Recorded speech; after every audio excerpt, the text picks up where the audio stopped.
Hi guys. Tonight we step through a heavy wooden door banded with iron, the hinges groaning low and slow. And the moment it closes behind you, the cold makes itself known. Not a sharp, sudden cold. This one is patient. It presses in quietly, seeping through your clothes, settling against your skin as if it has been waiting for you all along. The stone beneath your feet feels solid, ancient, and immediately hostile. Even before winter truly arrives, the castle already feels like it belongs to the cold more than it belongs to you. You pause. Listening, there is a faint echo to every movement. Your breath sounds louder than it should, somewhere far above.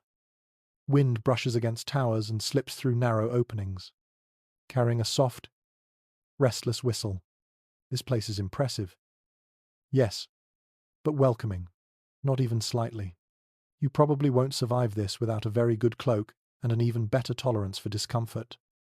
So, before you get comfortable, take a moment to like the video and subscribe, but only if you genuinely enjoy what I do here. And if you're listening late at night, let me know where you are and what time it is for you right now.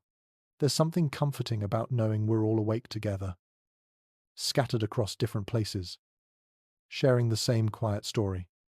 Now, dim the lights, and let yourself settle as we move deeper inside. The castle around you is meant to overwhelm.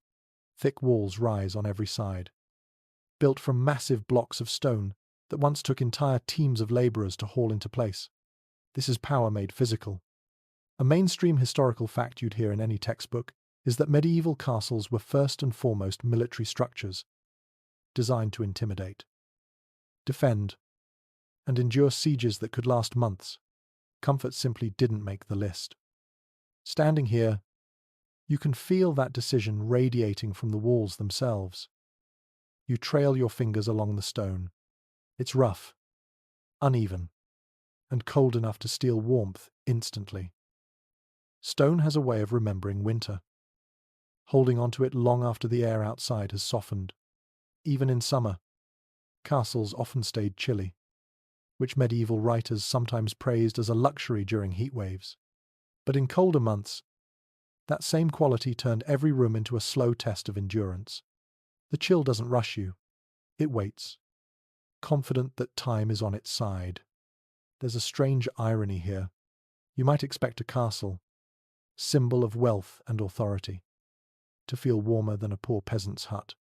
After all, castles required vast resources to build and maintain. Lords commanded forests for timber, quarries for stone, and entire villages for labor. Yet, as you stand in this drafty hall, you begin to sense that money and warmth were not always close companions in the medieval world. A quirky detail that often surprises people is that some castles were deliberately left partially unfinished on the inside. Bare stone walls weren't just a sign of austerity, they were practical. Plaster and wood paneling could burn during an attack, and fire was one of the most feared siege weapons. Leaving stone exposed reduced risk, even if it meant living in rooms that felt like the inside of a cave. Safety first. Cozy never. You take a few steps forward, and the sound of your movement travels farther than expected. High ceilings loom overhead, designed to make attackers feel small and to disperse smoke from fires. But those ceilings also allow warm air to drift uselessly upward. Far out of reach, you're already beginning to understand that everything here serves a purpose. And that purpose is rarely your comfort. Historians still argue whether medieval elites truly understood just how inefficient these buildings were at retaining heat, or whether they simply accepted the cold as an unavoidable companion of power. Written records show plenty of complaints about winter misery, but very few serious attempts to redesign castles for warmth. It seems that once stone walls went up, adaptation happened at the human level instead. As you move deeper inside, you notice how the light behaves. Small windows, if you can call them that, allow thin blades of daylight to cut across the interior. These openings are narrow, angled, and set deep into the walls. They are perfect for archers and terrible for sunlight. The room feels perpetually dim, which somehow makes the cold feel heavier, more intimate. Darkness and chill often arrive together. You imagine living here day after day, waking up with stiff fingers, dressing quickly, not for modesty, but to trap what little warmth you can generate. Even nobles slept wearing layers, sometimes hats and gloves, because once the fire died down overnight, the cold returned without mercy.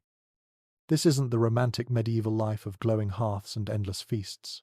This is endurance dressed up as grandeur. There's an old fringe anecdote that some castle residents believed cold stone improved moral discipline.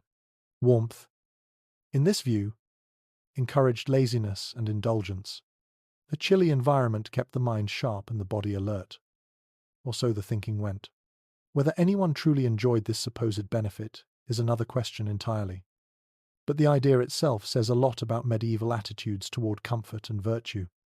You pause again, listening to the subtle soundtrack of the place.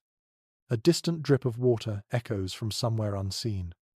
Moisture is everywhere in castles, creeping in through stone and settling into mortar. Damp air feels colder than dry air, and it clings to you in a way that's hard to shake, even with a fire burning somewhere nearby. The overall sensation is one of persistent chill.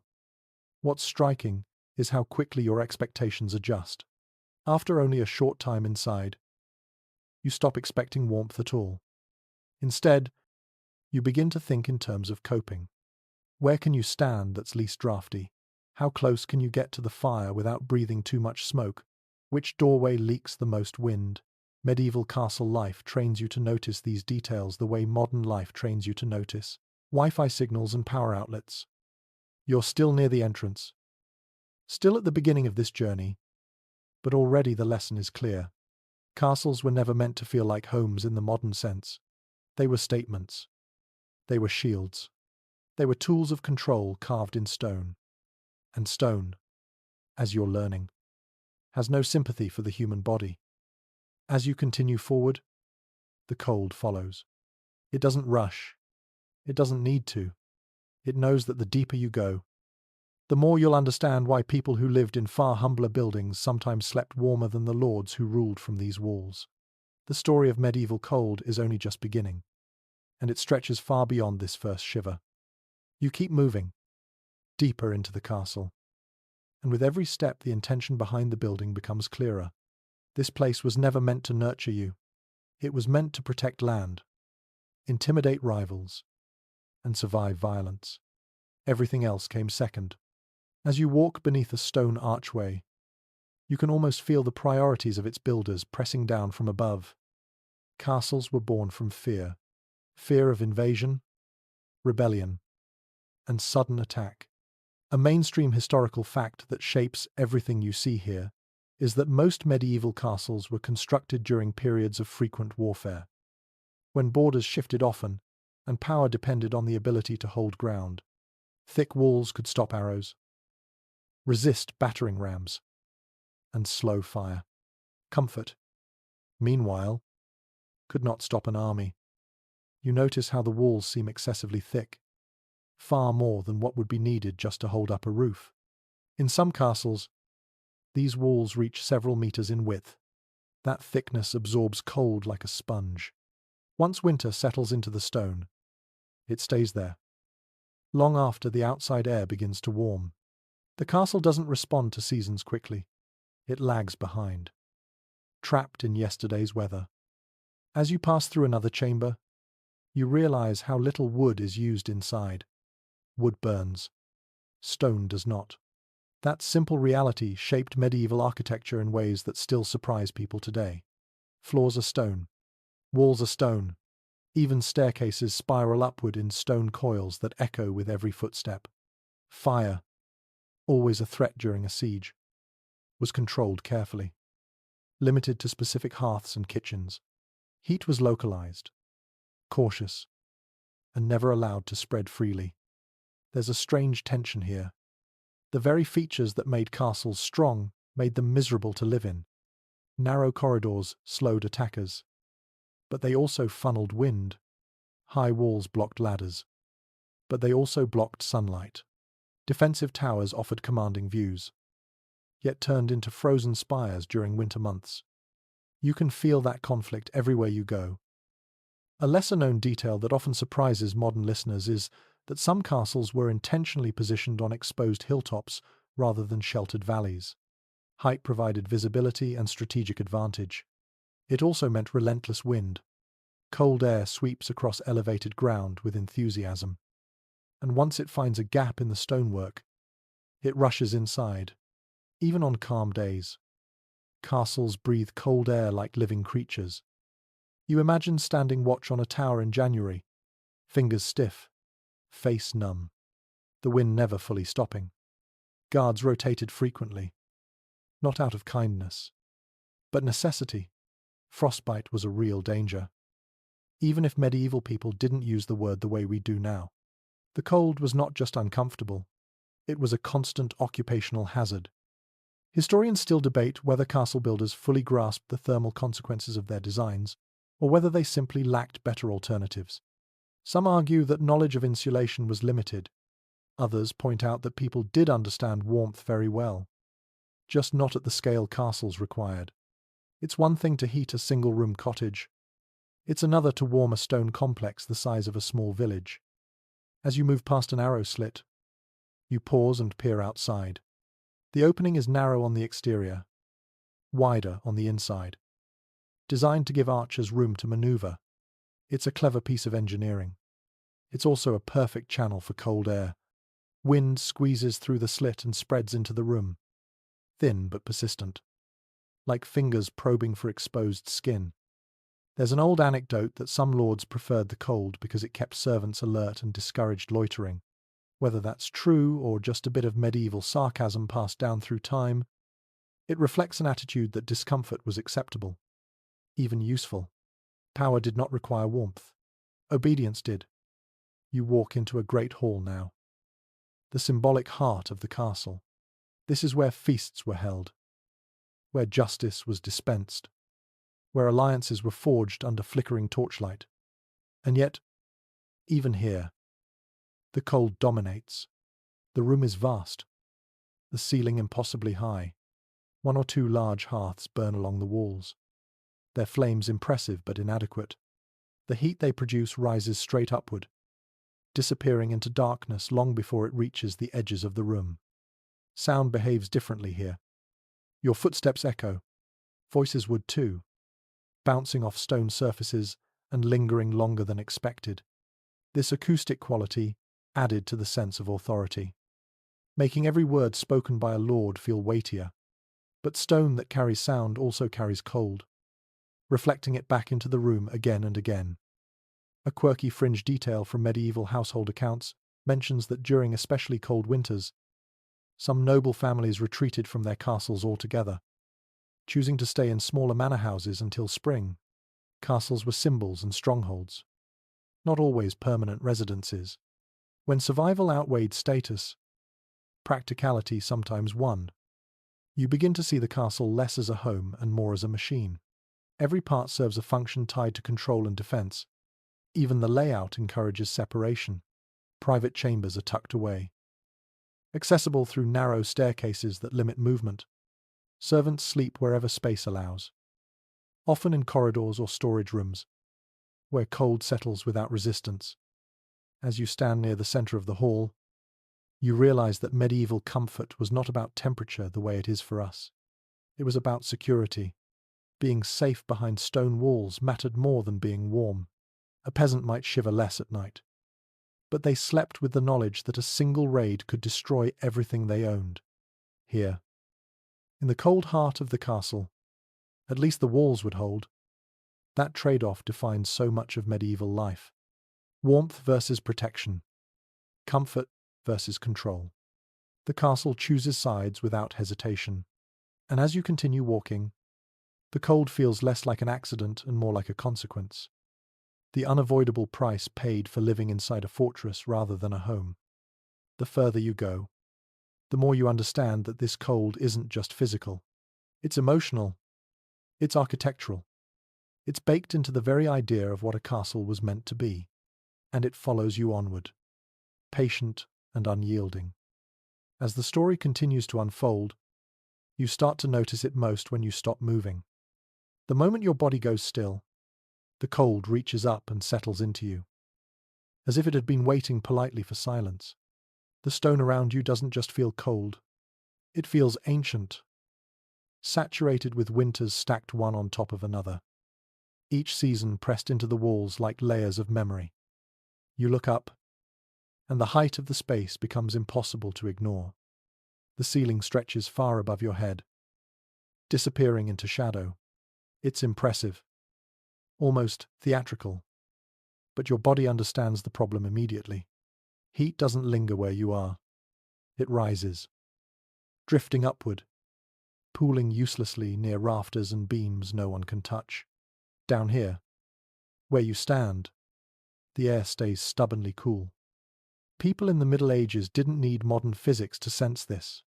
Anyone who had ever sat near a fire knew that warmth climbs. Castles, with their towering halls and vertical ambition, worked against their own occupants. The higher the ceiling, the further warmth had to travel before it could do any good. You can almost picture it now.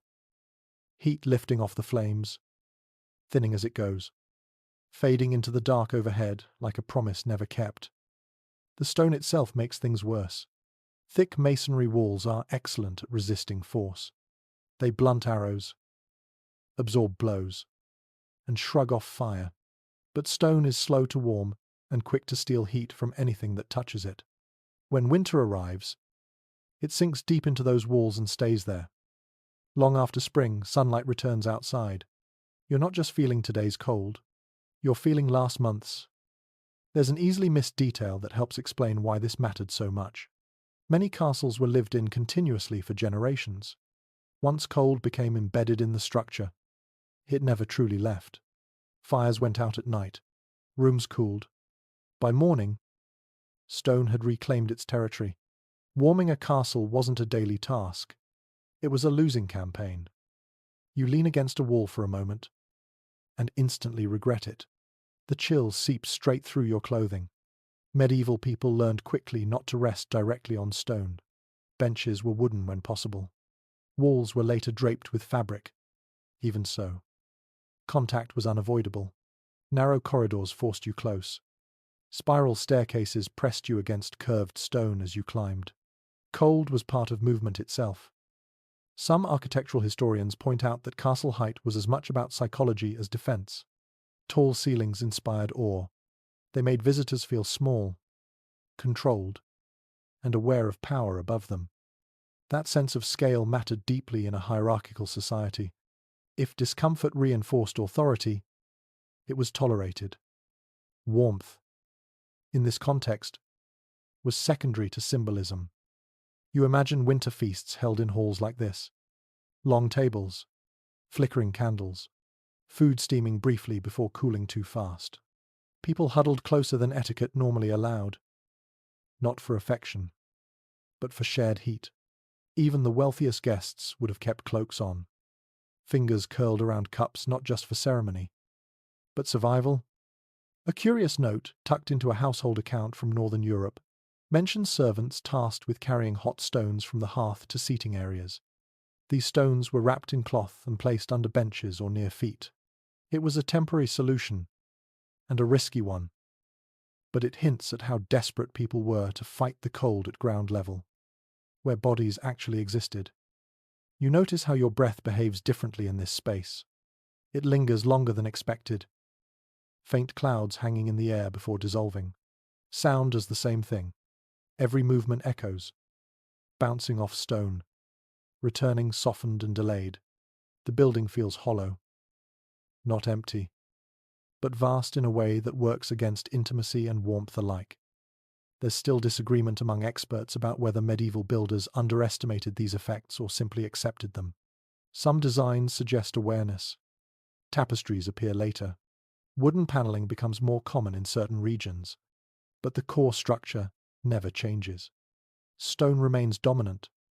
Height remains celebrated. Whatever lessons were learned, they were layered on top of an unyielding foundation. You take a slow walk across the hall, counting your steps without meaning to.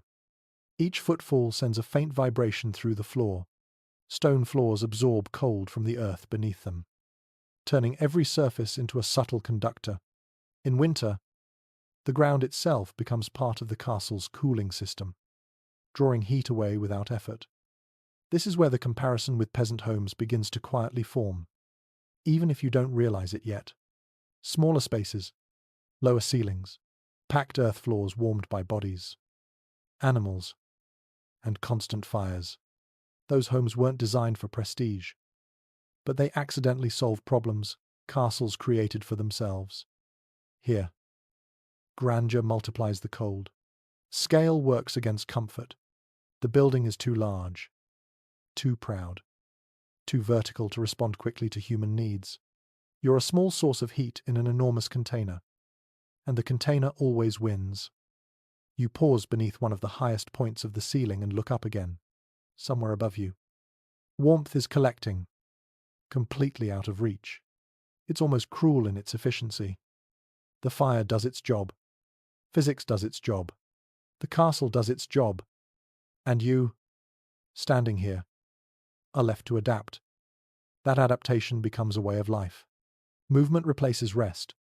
Layers replace insulation. Ritual replaces comfort. Over time, people living here stop expecting warmth in the modern sense. Instead, they learn to manage cold the way sailors manage waves. You don't defeat it. You endure it. As you move on, the height of the space slowly recedes behind you, but the lesson stays close. In castles, size and strength came at a cost. Stone and height, meant to project power, quietly siphoned away warmth, leaving those inside to negotiate with winter every single day.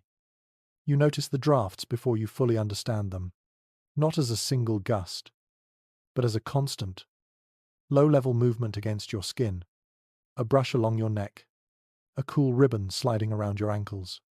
The air inside the castle is never still. Even when everything looks solid and unmoving, the building breathes. You stop near a doorway and feel it immediately. Cold air sneaks in from somewhere unseen, curling around the stone like water finding a crack. Medieval castles were full of these invisible pathways, gaps between stones, slight warping in wooden doors, openings designed for arrows, signals, and observation. Each one serves its purpose. Each one also invites the cold. The idea of sealing a building airtight would have felt strange, even dangerous. To medieval builders, fresh air mattered. Smoke needed somewhere to go. Fires burned constantly. And without modern chimneys or flues, ventilation happened wherever it could. Castles, in particular, relied on a patchwork of openings to manage smoke from hearths and torches. The result was a permanent exchange between inside and outside, whether you wanted it or not. You walk past a narrow slit in the wall and feel a thin stream of air slide across your cheek. These openings were angled carefully, wider on the inside than the outside, allowing defenders to aim while limiting incoming fire. That same design accelerates wind. Air squeezes through, picking up speed, then fans out into the room. It's subtle, but relentless. People living here would have known exactly which rooms were worst. Certain chambers earned reputations for being especially drafty, avoided when possible, tolerated when necessary. Sleeping near an exterior wall was something you did only if you had no choice. Even then, you positioned the bed carefully, angled away from the worst gaps, layered with whatever fabrics you could find. There's a small but telling detail buried in medieval repair records. Castle accounts often mention payments to masons for repointing walls, pressing fresh mortar into cracks where stone had shifted. This wasn't about aesthetics. It was about stopping water, wind, and cold from sneaking in. Even with constant maintenance, the stone never fully sealed. Time and weather always found a way back inside. You move into a stairwell now, one of those narrow, spiraling passages tucked inside the wall itself. The air changes immediately. Cooler, sharper. These staircases act like chimneys in reverse, pulling cold air downward from higher levels. Wind catches inside them, spiraling just as you do, brushing against your legs as you descend. There's a reason medieval people often described castles as bleak, even when they admired them. Bleak didn't just mean emotionally severe, it meant exposed, wind-bitten, unforgiving. These structures stood proudly against the landscape, but they also absorbed every change in weather without apology. Some surviving letters hint that castle residents tried improvising solutions. Heavy curtains were hung not just for privacy, but to block drafts from doorways. Tapestries doubled as windbreaks. Wooden screens were placed strategically to redirect airflow. None of this eliminated the problem. It just softened it enough to make life bearable. You stand still again, listening. Somewhere, high above, the wind howls around a tower. You don't hear it directly. You hear its effects. A low whistle through stone, a faint hum that never fully fades. Even at night, when everything else quiets down, the castle keeps moving air through itself. There's an odd habit recorded in some regions where people stuffed straw, moss, or even cloth into wall gaps during winter. It was a temporary fix, removed in warmer months to restore airflow. This constant seasonal adjustment shows how dynamic life inside a castle really was. The building never adapted on its own.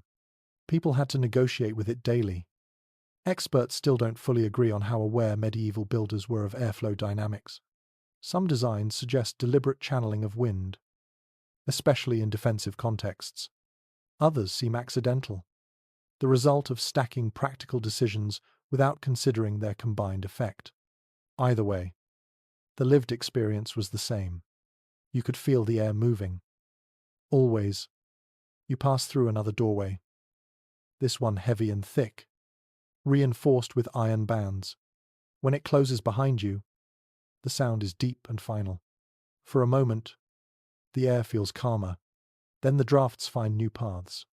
Under the door, around the hinges, through the stone itself, the castle adjusts, redistributing cold like a system correcting pressure.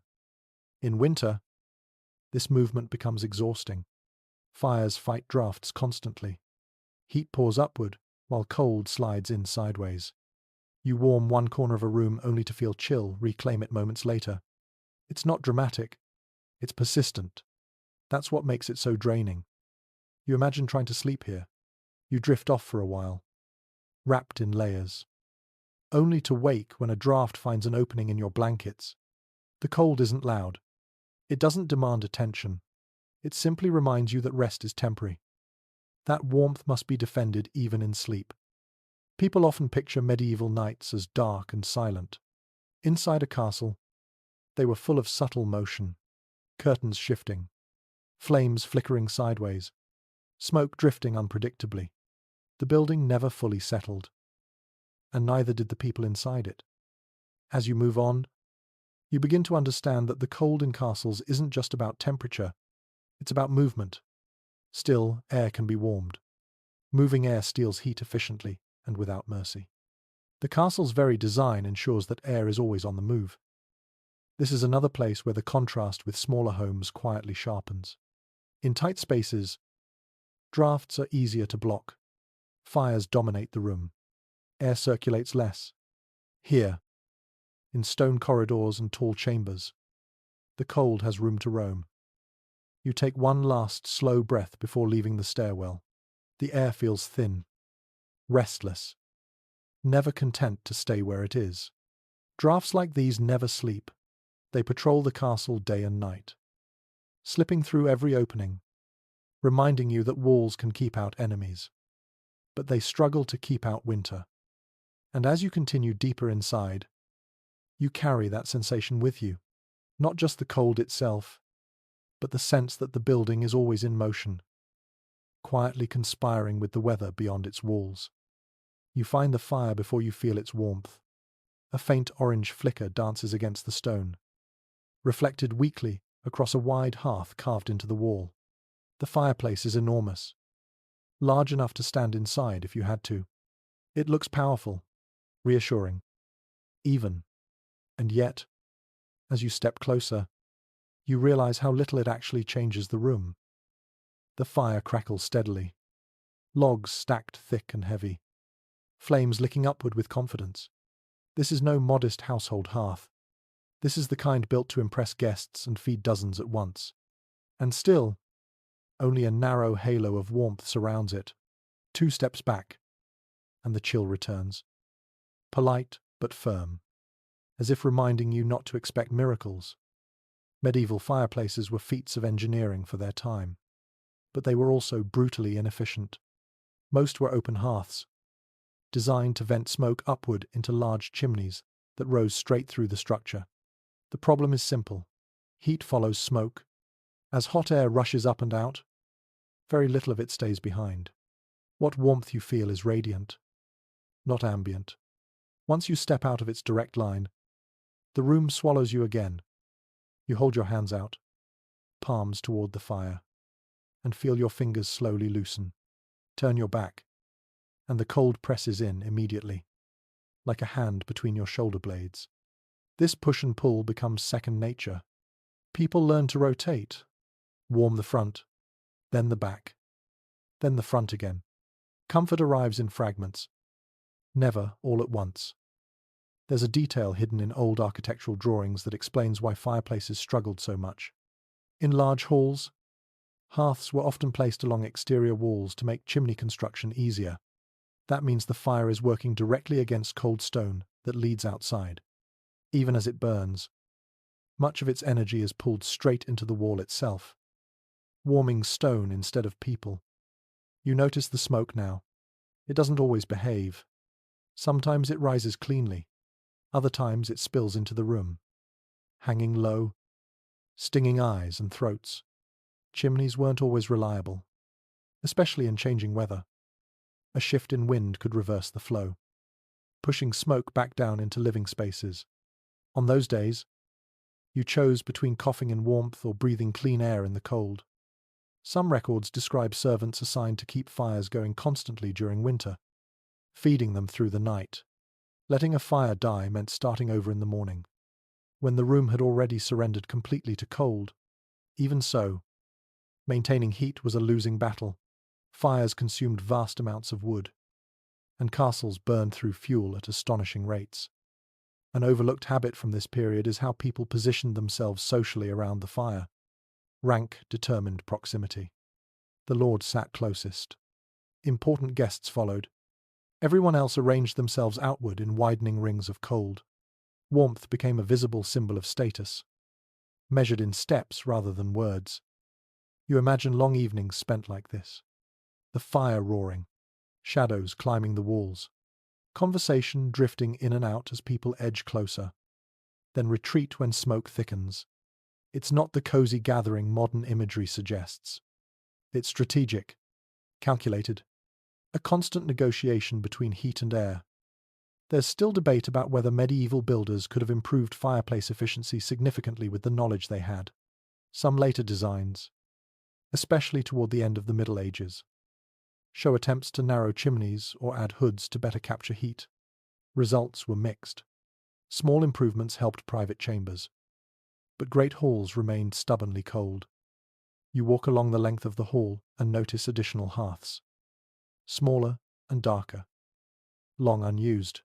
Fires were expensive. Fuel had to be cut, hauled, and stored.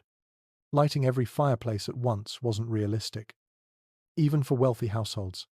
Most rooms stayed cold most of the time, warmed only when occupied or when status demanded it. A curious note from one estate inventory lists warming pans among household goods. These were metal containers filled with hot coals and slid between bedding before sleep. They didn't heat rooms. They heated bodies. It's a small distinction, but an important one. Medieval warmth was personal, localized, and temporary. You stand again near the fire and listen. The crackle is comforting, rhythmic, almost hypnotic. It draws people in. Fire has always done that. But in this space, its authority is limited. Stone walls loom unmoved. Drafts continue to creep. Heat rises, escapes, and disappears. Even the scale of the fireplace works against it. Large openings allow more air to rush through, feeding flames but also pulling warmth upward faster. A smaller hearth in a low-ceilinged room can feel far warmer than this massive construction ever could. This is another quiet irony of castle life. Grandeur magnifies inefficiency. The things meant to impress guests also magnify discomfort. Fireplaces become symbols rather than solutions. Proof that warmth is present somewhere, even if it can't quite reach you. You imagine winter mornings here. Ashes cold. Stone colder. Fire starting from nothing. Hands numb as flint strikes steel. Until flames catch and grow. The room offers no mercy. Even then, it takes time. A lot of time. As you move away from the hearth, the warmth fades almost immediately. The cold returns. Familiar now. Like a companion you've stopped arguing with. You begin to understand that in castles, fire wasn't about transforming space. It was about survival in pockets. Islands of heat in a sea of stone. And as you walk on, leaving the glow behind, the lesson stays with you. Fire could fight cold. But it could never conquer it here. Not in rooms this large. Not against walls this thick. The flames did what they could. And the rest was left to human endurance. As you leave the fire behind, the smell lingers longer than the warmth ever did. A mix of smoke, charred wood, and something faintly sour clings to the air. It settles into your clothes, your hair, your breath. In a castle, smoke never truly leaves. It drifts, thins, circles back, and waits. You notice it most when you tilt your head upward. Above you, the space darkens where smoke has stained the stone over decades, even centuries. Blackened patches creep along arches and ceiling beams, quiet records of countless fires that tried, and failed, to warm these rooms. The soot tells a story the temperature already hinted at. Ventilation was always a compromise. Fires needed oxygen. Smoke needed escape. People needed air that wouldn't choke them in their sleep. Without modern flues or sealed chimneys, castles relied on a mixture of vertical shafts, open hearths, and whatever gaps happened to exist in the stonework. The result was an interior atmosphere that was constantly in motion, never fully warm, never fully clear. You feel a faint sting in your eyes now. Even though the fire is behind you, smoke has a way of travelling, slipping through doorways and along ceilings, then slowly sinking as it cools. At night, when fires burned lower and airflow changed, smoke often settled into sleeping areas. People learned to live with irritated throats and smarting eyes because the alternative was freezing. There's an old observation tucked into monastic writings, noting that clean air belongs to summer. In winter, air came at a price. You could have warmth and smoke, or clarity and cold. Most people chose warmth, especially when the choice had to last through long nights. You step into a chamber where the ceiling lowers slightly, and the smell intensifies. Here, the smoke has fewer places to go. It pools gently, just below head height, as if hovering on purpose. This is where ventilation quietly steals heat. Every pathway that lets smoke escape also allows warm air to follow it out. People at the time understood this in a practical way. You see it in how rooms were used. Fires burned brightest during meals and gatherings, when people were awake and active. At night, flames were reduced to embers. Smoke lessened, but so did heat. By morning, the cold had reclaimed the space completely. An easily overlooked detail from household records mentions bundles of herbs hung near hearths. These weren't just for fragrance. Rosemary, juniper, and other plants were believed to cleanse the air, masking smoke and making breathing easier. Whether they truly helped or simply provided comfort is unclear. But the practice was widespread enough to matter. You breathe slowly, adjusting. Smoke becomes part of the background, like the hum of distant wind. Medieval lungs were accustomed to it in ways modern ones are not. Still, it shaped daily life. Long exposure meant coughing, irritation, And in some cases, chronic breathing issues. Warmth came with a cost that followed you everywhere. There's still no single answer to how medieval builders thought about airflow. Some designs suggest careful planning, with smoke channels angled to pull fumes upward efficiently. Others seem almost accidental, relying on sheer volume to dilute smoke rather than remove it. What's clear is that heat loss was accepted as part of the process. You notice how people position themselves again. Heads tilt downward when possible. Beds are placed lower, away from smoky ceilings. Sitting on the floor, uncomfortable as it is, sometimes meant clearer air. Comfort wasn't just about warmth. It was about choosing which discomfort you could tolerate longer. In larger halls, the problem multiplies. Smoke rises, spreads, and cools before escaping. As it cools, it sinks again, drifting back down like a slow tide. This constant circulation prevents heat from settling anywhere for long. Warm air never gets the chance to stay where bodies are. There's a quiet irony here. The very systems meant to make castle life survivable undermine each other. Fire brings warmth but creates smoke. Smoke demands ventilation. Ventilation invites cold. The cycle repeats endlessly. With no perfect solution, you pass a window opening and feel cooler air brush your face. Fresher but sharper. The smoke thins here, but the temperature drops. People would have noticed this trade immediately. Openings cleared the air but punished the skin. Closing them trapped smoke but preserved what little warmth the fire produced. Some castle residents adjusted by spending winters in smaller interior rooms with lower ceilings. These chambers trapped smoke and heat more effectively, even if the air grew stale. Sleeping quarters often sacrificed cleanliness for warmth, especially during the coldest months.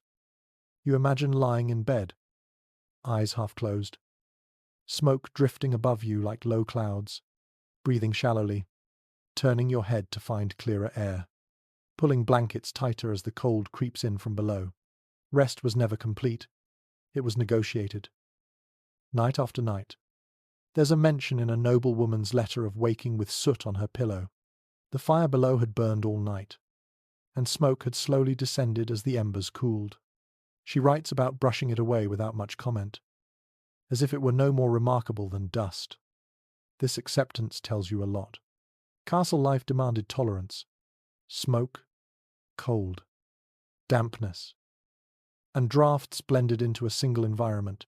People learned not to fight too hard.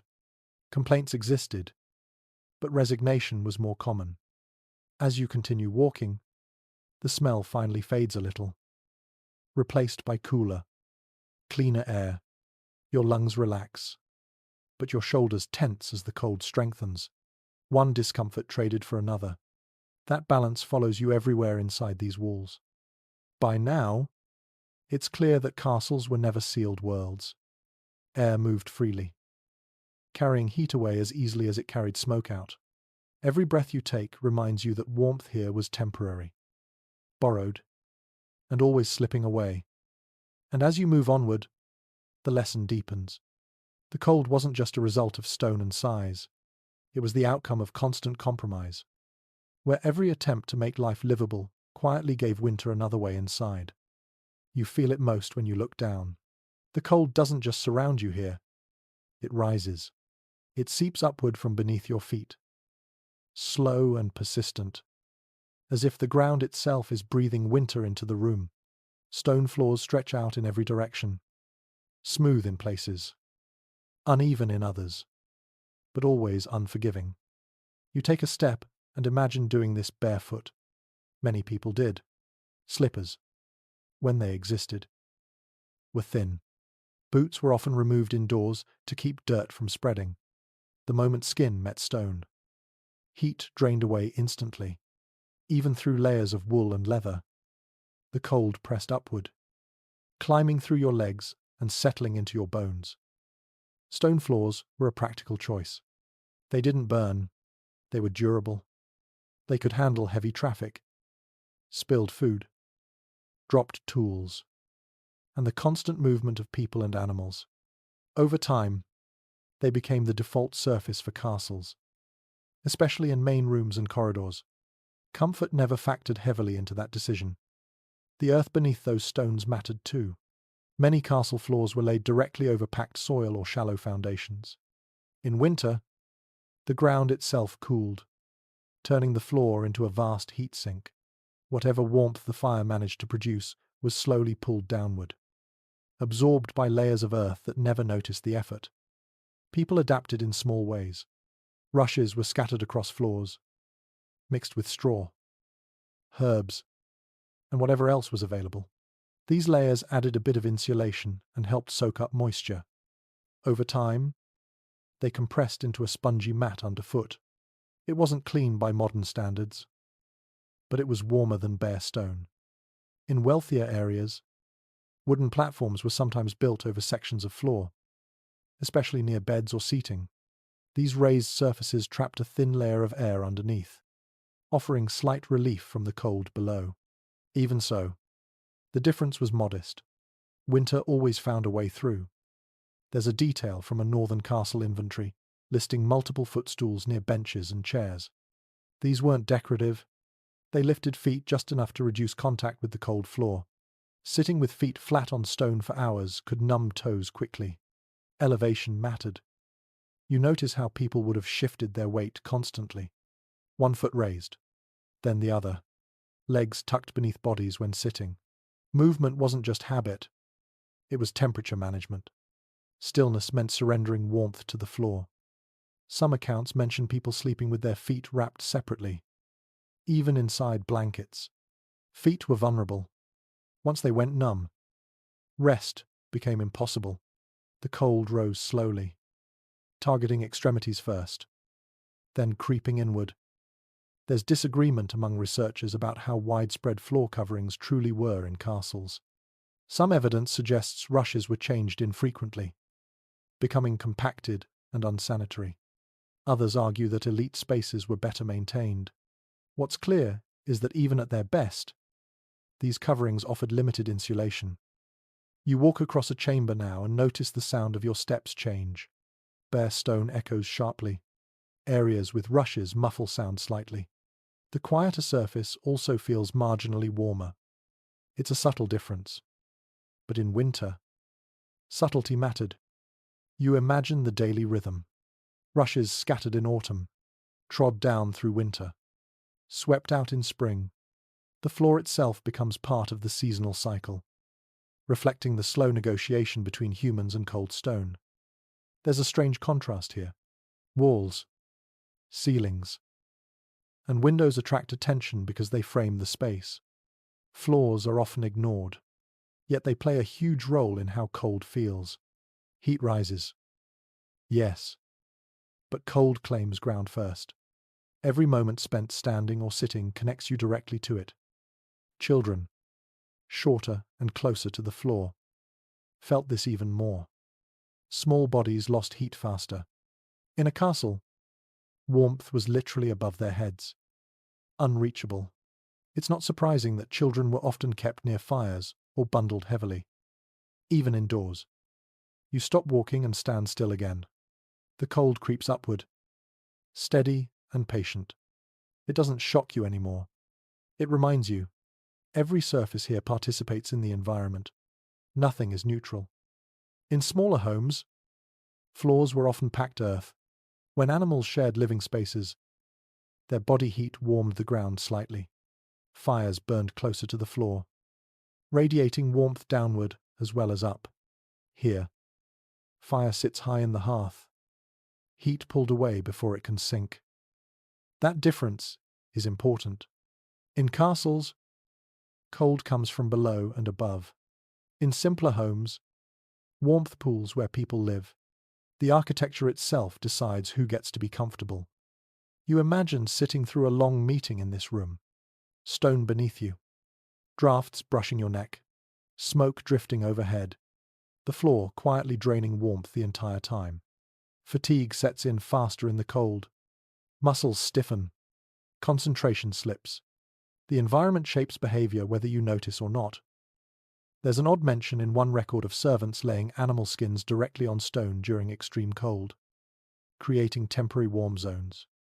These skins weren't for decoration, they were survival tools, moved from place to place as needed. As you walk on, the floor remains constant beneath you, an unbroken reminder that castles were never insulated from the ground they stood on. Power rose upward in towers and walls, but cold climbed just as faithfully from below. You begin to understand how exhausting this environment could be over months. Not dramatic suffering, just constant, low-level cold pressing in from every angle.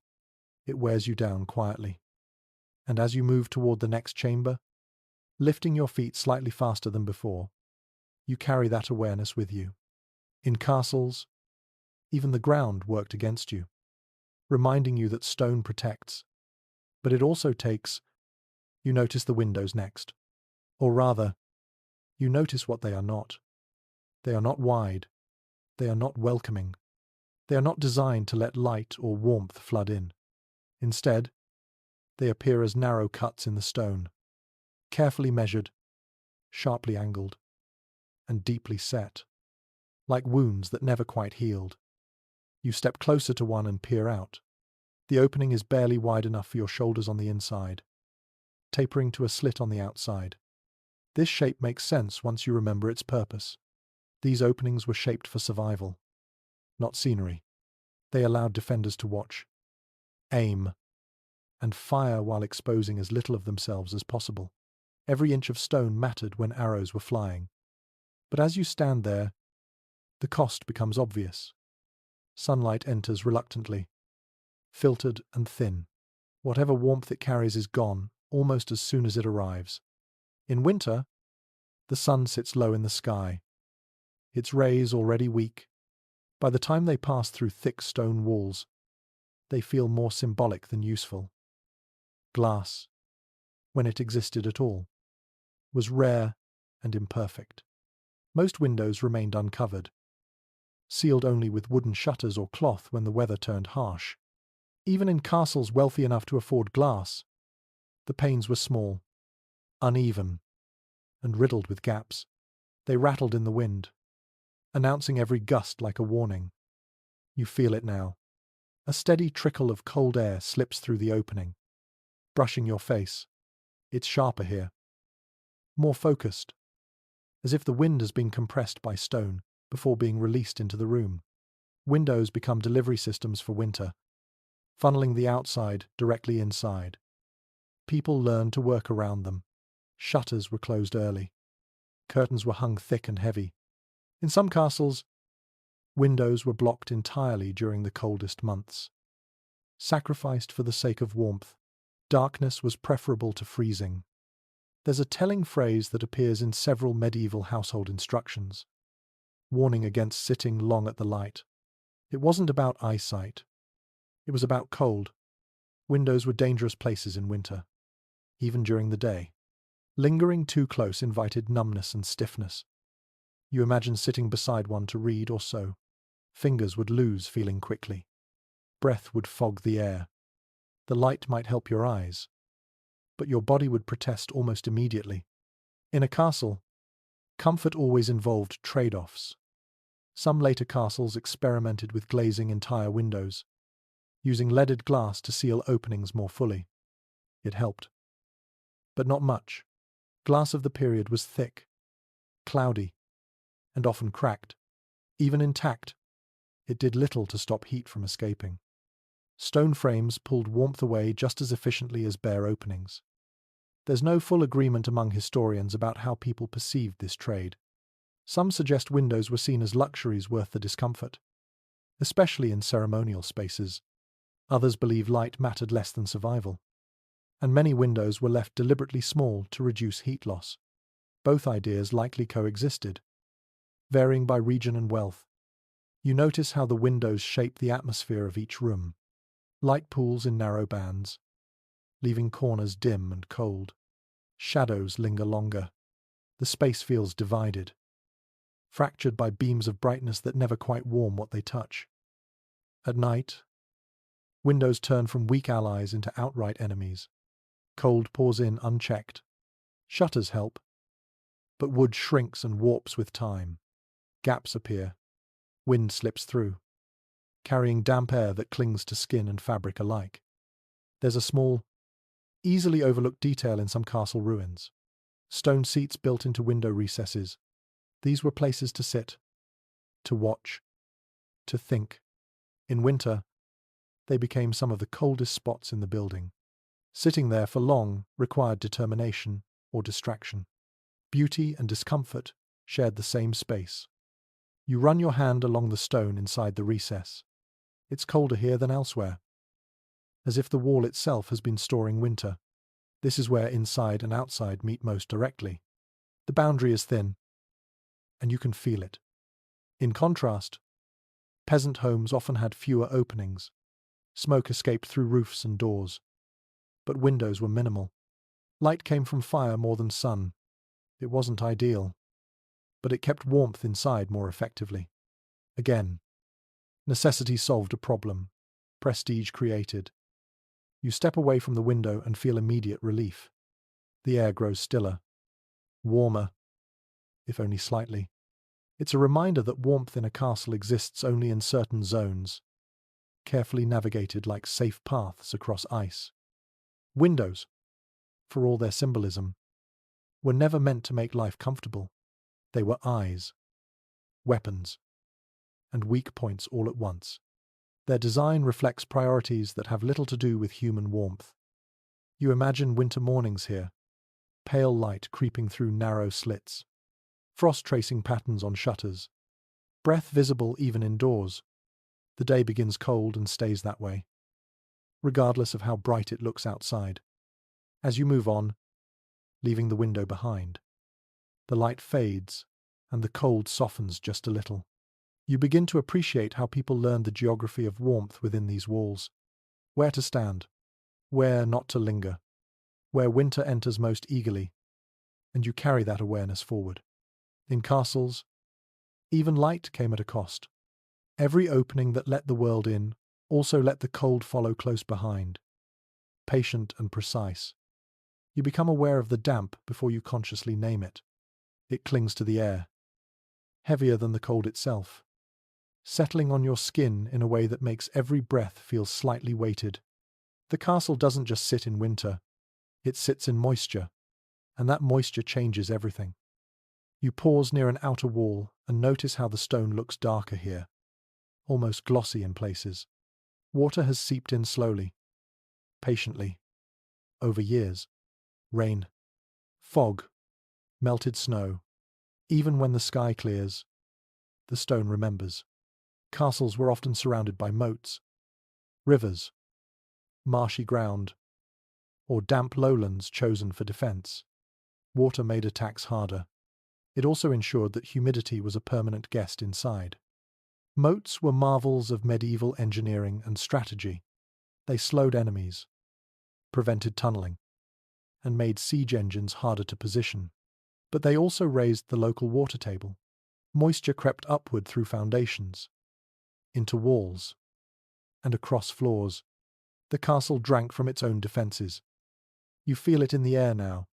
Cold air alone is unpleasant. Cold, damp air is exhausting. It sinks into fabric, making clothes heavier and slower to dry. It settles into joints and muscles, turning stiffness into ache. Even a modest chill feels sharper when moisture amplifies it. People living here understood this instinctively. They complained less about cold than about wet cold, a phrase that appears again and again in letters and records. Dry frost could be managed. Damp chill lingered, refusing to leave even when fires burned steadily. You step closer to a wall and notice faint salt-like stains where water has evaporated over time. This slow movement of moisture through stone was impossible to stop entirely with medieval technology. Mortar absorbed it. Stone carried it. The building breathed water as much as air. In winter, this moisture became especially punishing. Cold stone condensed water from the air, creating surfaces that were perpetually clammy. Touching a wall felt worse than touching ice. The cold wasn't just temperature, it was texture. There's a small note in a castle steward's account mentioning repeated efforts to keep bedding dry. Blankets and furs absorbed moisture easily, losing their insulating power. Damp bedding felt colder than no bedding at all. Fires could dry them, but only slowly, and space near hearths was limited. You imagine trying to warm yourself wrapped in a heavy wool cloak that never fully dries. It smells faintly of smoke and mildew. It weighs more than it should. Instead of trapping warmth, it steals it, conducting cold straight into your body. Some castles tried elevating floors or adding wooden platforms to reduce contact with damp stone. Others lined walls with fabric or wood to create barriers. These measures helped, but they were never complete solutions. Moisture always found a path. There's still discussion among scholars about whether castles near water were significantly colder than those on drier ground. Some evidence suggests inland hilltop fortresses fared slightly better in winter. Others argue that wind exposure cancelled out any advantage. What seems clear is that moisture, wherever it came from, made cold feel deeper and harder to escape. You hear a faint drip echoing somewhere nearby. Water moving slowly through stone finds its way out eventually. That sound, barely audible, would have been familiar to anyone living here. It's the sound of the castle aging, season after season, absorbing and releasing the world around it. Dampness also affected fires. Wet air makes combustion less efficient. Smoke hangs longer. Heat disperses faster. On especially wet days, fires struggled more than usual, their warmth fading quickly as moisture pulled energy away. You notice how people would have clustered even closer together during such times. Shared warmth mattered more when the environment conspired against every other solution. Proximity became insulation. In contrast, many peasant homes were built with raised floors, packed earth that dried quickly, or wooden structures that breathed differently. Without massive stone walls, moisture didn't linger as long. Smoke from central fires helped dry the interior, even if it irritated eyes and lungs. Here, stone traps dampness the way it traps cold. The two reinforce each other. The castle becomes a reservoir not just of power, but of winter itself. You take a slow breath and feel the air cool your throat. It's not sharp. It's persistent. This is the kind of cold that makes you tired rather than alarmed. It wears you down over days and weeks, not minutes. There's a quiet irony in the fact that moats, symbols of strength and safety, contributed so much to internal discomfort. Water defended the castle from enemies while quietly undermining those inside. Protection always came with a price. You imagine spring arriving outside, snow melting, ground softening. Inside, walls weep gently as stored moisture releases itself, even as temperatures rise. The castle remains cold and damp, lagging behind the season like a shadow that won't lift. As you move away from the outer wall, the air shifts slightly, becoming less heavy, still cold, but easier to breathe. You begin to understand how people navigated these spaces, choosing routes and rooms based on subtle changes in air and texture. By now, the pattern is unmistakable. Stone, height, drafts, smoke, and now moisture all work together. None of them alone make the castle unbearable. Together, they create an environment that constantly leans toward cold. And as you continue onward, the damp fades just enough to remind you how much worse it could be. In castles, winter wasn't just a season. It was something the building stored, protected, and slowly released, long after the world outside had moved on. You begin to feel it now as a kind of absence, not the presence of cold. Exactly, but the absence of warmth where it ought to be. You stand near a hearth that's been burning for hours. Yet the upper reaches of the room remain untouched. The heat has gone somewhere else, somewhere above you. Lost in height, you look up again, and the ceiling seems even farther away than before. The space above your head feels empty, cavernous, and oddly wasteful.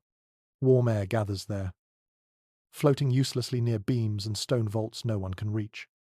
Down where you live, breathe, and sleep, the air stays stubbornly cool. This wasn't a mystery to medieval people. Anyone who had ever warmed their hands by a fire knew that heat rises. What castles did was exaggerate that truth. Their ceilings weren't just high, they were dramatically high, designed to impress visitors and reinforce the power of the lord who ruled beneath them. Great halls were built to feel overwhelming. Tall walls, soaring roofs, long sightlines. They made gatherings feel grand and authority feel distant. The problem was that warmth followed the same vertical logic. The more impressive the space, the more ineffective the fire became.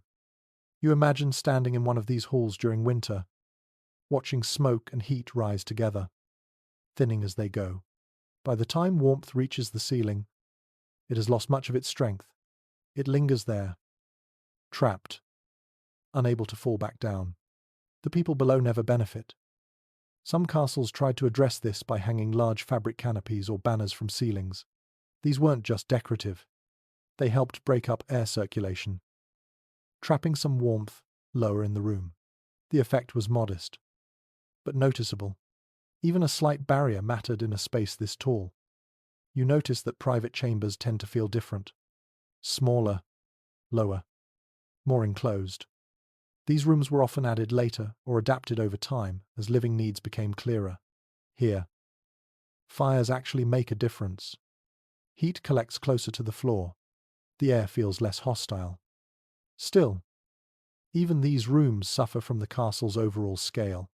Warmth leaks upward through stairwells, vents, and open doorways. It escapes into larger spaces, pulled away by the building's vertical hunger. There's a quiet tension here between public and private life. Public spaces remain cold, symbolic, and uncomfortable. Private spaces attempt warmth, but only partially succeed. The architecture itself enforces hierarchy through temperature. Power stays cold. Intimacy seeks warmth. Some architectural historians suggest that this discomfort was accepted, even expected.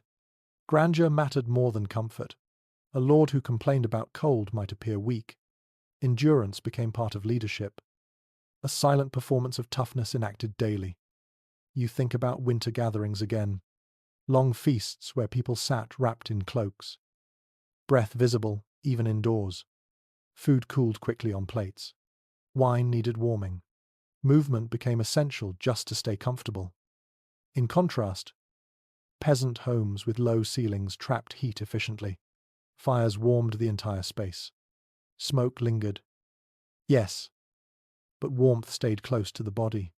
The castle, for all its wealth, struggled to achieve the same basic comfort. You take a few slow steps and feel the temperature change almost imperceptibly. Lower near the floor, colder near walls, slightly warmer near the fire, but only within reach. The rest of the room remains untouched. There's an old comment from a visiting diplomat describing a castle hall as lofty and chill, more fit for banners than men. It's a perfect summary. The building serves ideas before it serves people. As you move on, the ceiling lowers slightly, and the air responds immediately. It feels marginally warmer, more contained. It's a reminder that architecture shapes experience in powerful, often unintended ways. By now, the cold no longer surprises you. It feels inevitable. Every design choice points upward, away from human comfort. Heat follows, obediently, leaving people behind. And as you continue deeper into the castle, the lesson settles in. Height may inspire awe, but it also steals warmth. In these towering spaces, winter doesn't need to work very hard. The building does most of the work for it. You start to notice something subtle as you move through the castle. Certain rooms feel untouched, almost paused in time. Furniture pushed against walls. Hearths cold and dark. Doorways rarely opened. It isn't neglect. It's strategy. Not every part of the castle is meant to be lived in all year. As winter settles in, life contracts. The castle doesn't shut down, but it does retreat. People abandon the most exposed spaces first. High towers, outer chambers, grand halls used for ceremony more than survival. These rooms become storage, passageways, or simply empty shells until warmer months return. This seasonal shift was so normal that it rarely drew comment. Castle life followed the rhythm of weather as much as it followed the calendar. When cold arrived, comfort wasn't improved. It was rationed. Warmth was concentrated into fewer rooms, fewer fires, fewer people. You imagine the household slowly shrinking inward, doors closed and barred not against enemies, but against wind, curtains pulled tight, fires lit only where bodies would gather. The rest of the castle fades into shadow, its stone holding cold without complaint. This wasn't laziness or failure. It was adaptation. Heating an entire castle was impossible. Heating a handful of rooms was merely difficult. Families learned which chambers held warmth best. Lower floors, interior rooms, spaces surrounded by other rooms rather than outer walls. Those became winter living quarters. There's an overlooked detail in medieval household planning that reflects this clearly. Some castles had distinct winter halls, smaller versions of the Great Hall, used only during colder months. These rooms sacrificed grandeur for survivability. Lower ceilings, thicker curtains, fires that actually made a difference. You picture the contrast. In summer, the Great Hall fills with light, banners, voices.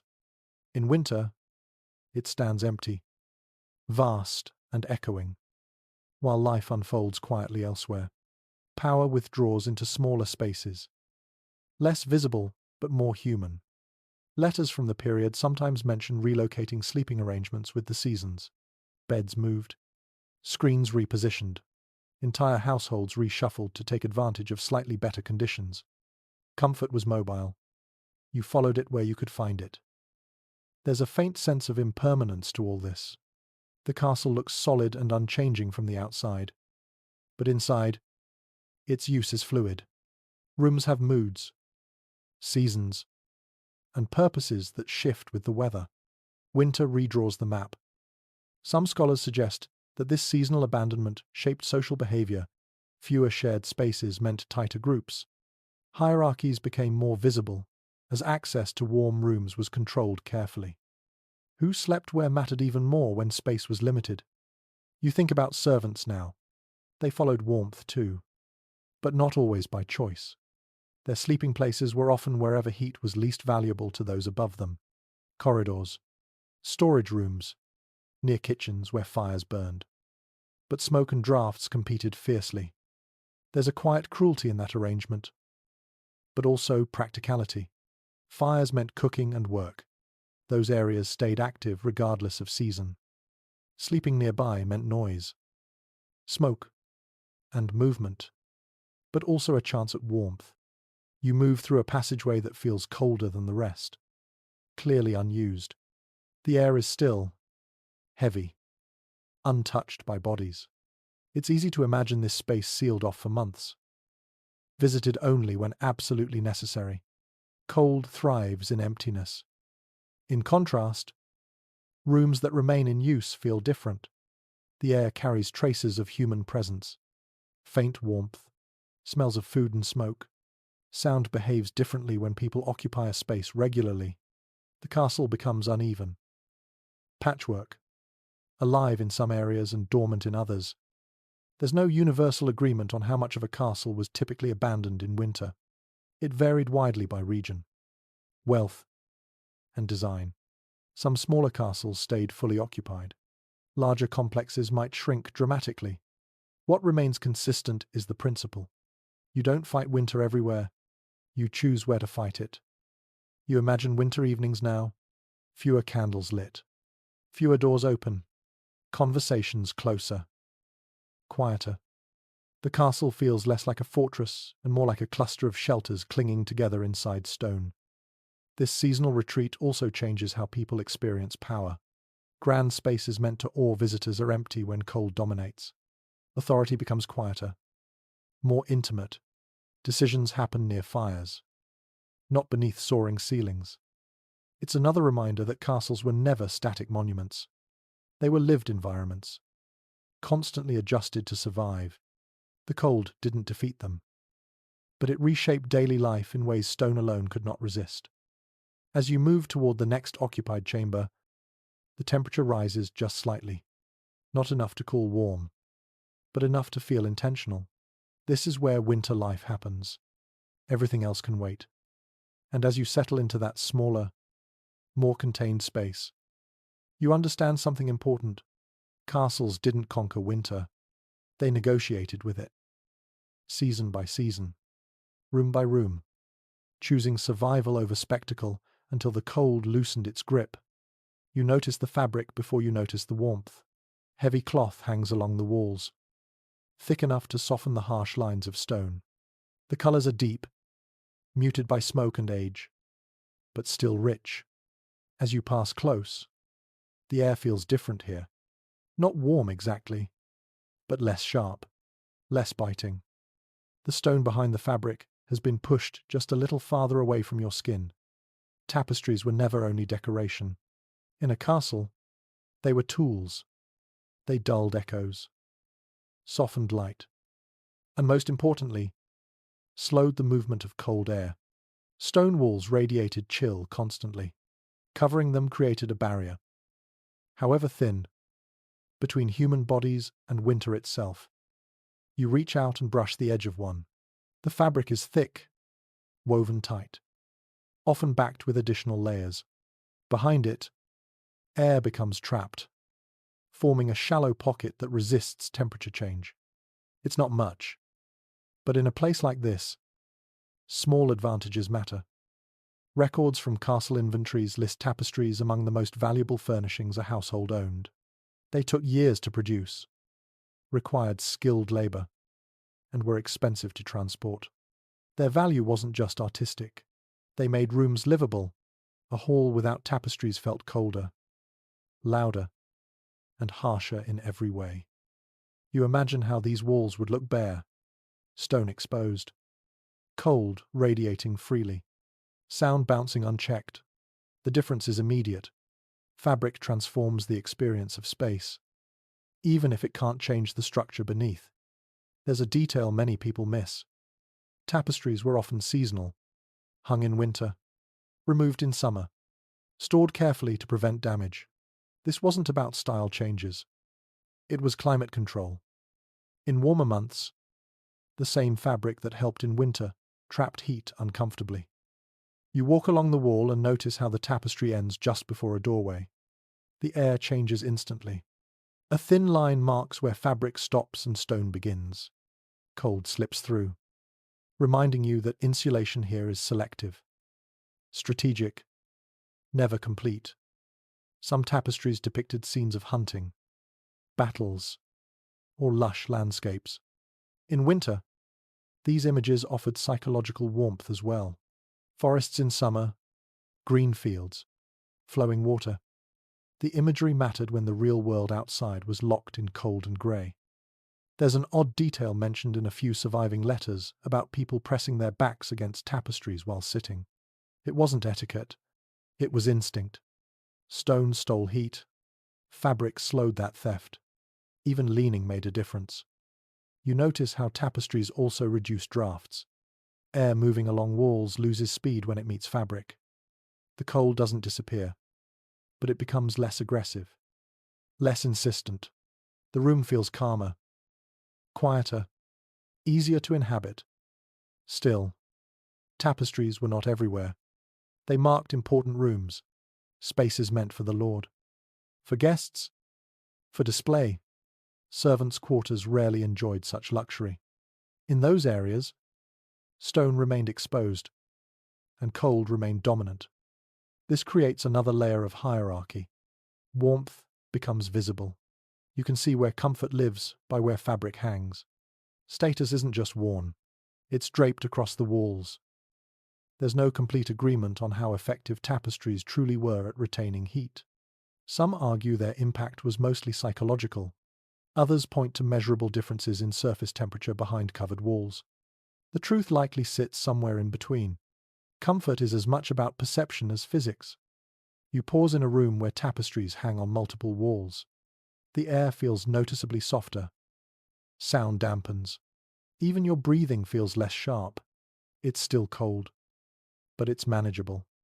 This is as close to indoor comfort as a castle can offer. You imagine winter nights here, candles flickering, fire burning low, tapestries absorbing smoke, scent, and stories. Over years, they become saturated with the life of the household.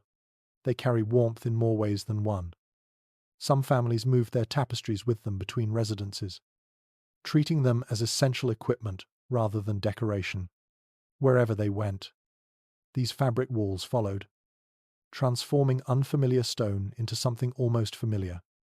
You notice wear near the bottom edges, fabric rubbed thin where feet brushed past, where animals leaned, where people sat close to the ground. These marks are evidence of use, not neglect. This is where warmth mattered most. In contrast, peasant homes relied on smoke-darkened walls and close quarters to achieve a similar effect. Fabric wasn't necessary when bodies, animals, and fire filled the same small space. Castles needed artificial softness to counteract artificial scale.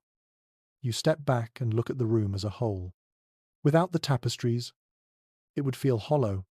With them, it feels contained, not warm, but held. That difference shapes how long you can stay without feeling drained. As you move on, leaving the fabric behind, the air sharpens again. Stone reasserts itself. The contrast makes the role of these woven walls unmistakable. They don't defeat the cold, they negotiate with it, buying time and comfort in a space designed without either in mind. And as you continue deeper into the castle, you carry that awareness with you. In a world built of stone and power, softness becomes technology, and warmth, however slight, hangs by a thread. By now, you begin to understand that the castle itself offers very little help, so people turn inward, not emotionally, but practically. Warmth, in this place, is something you wear.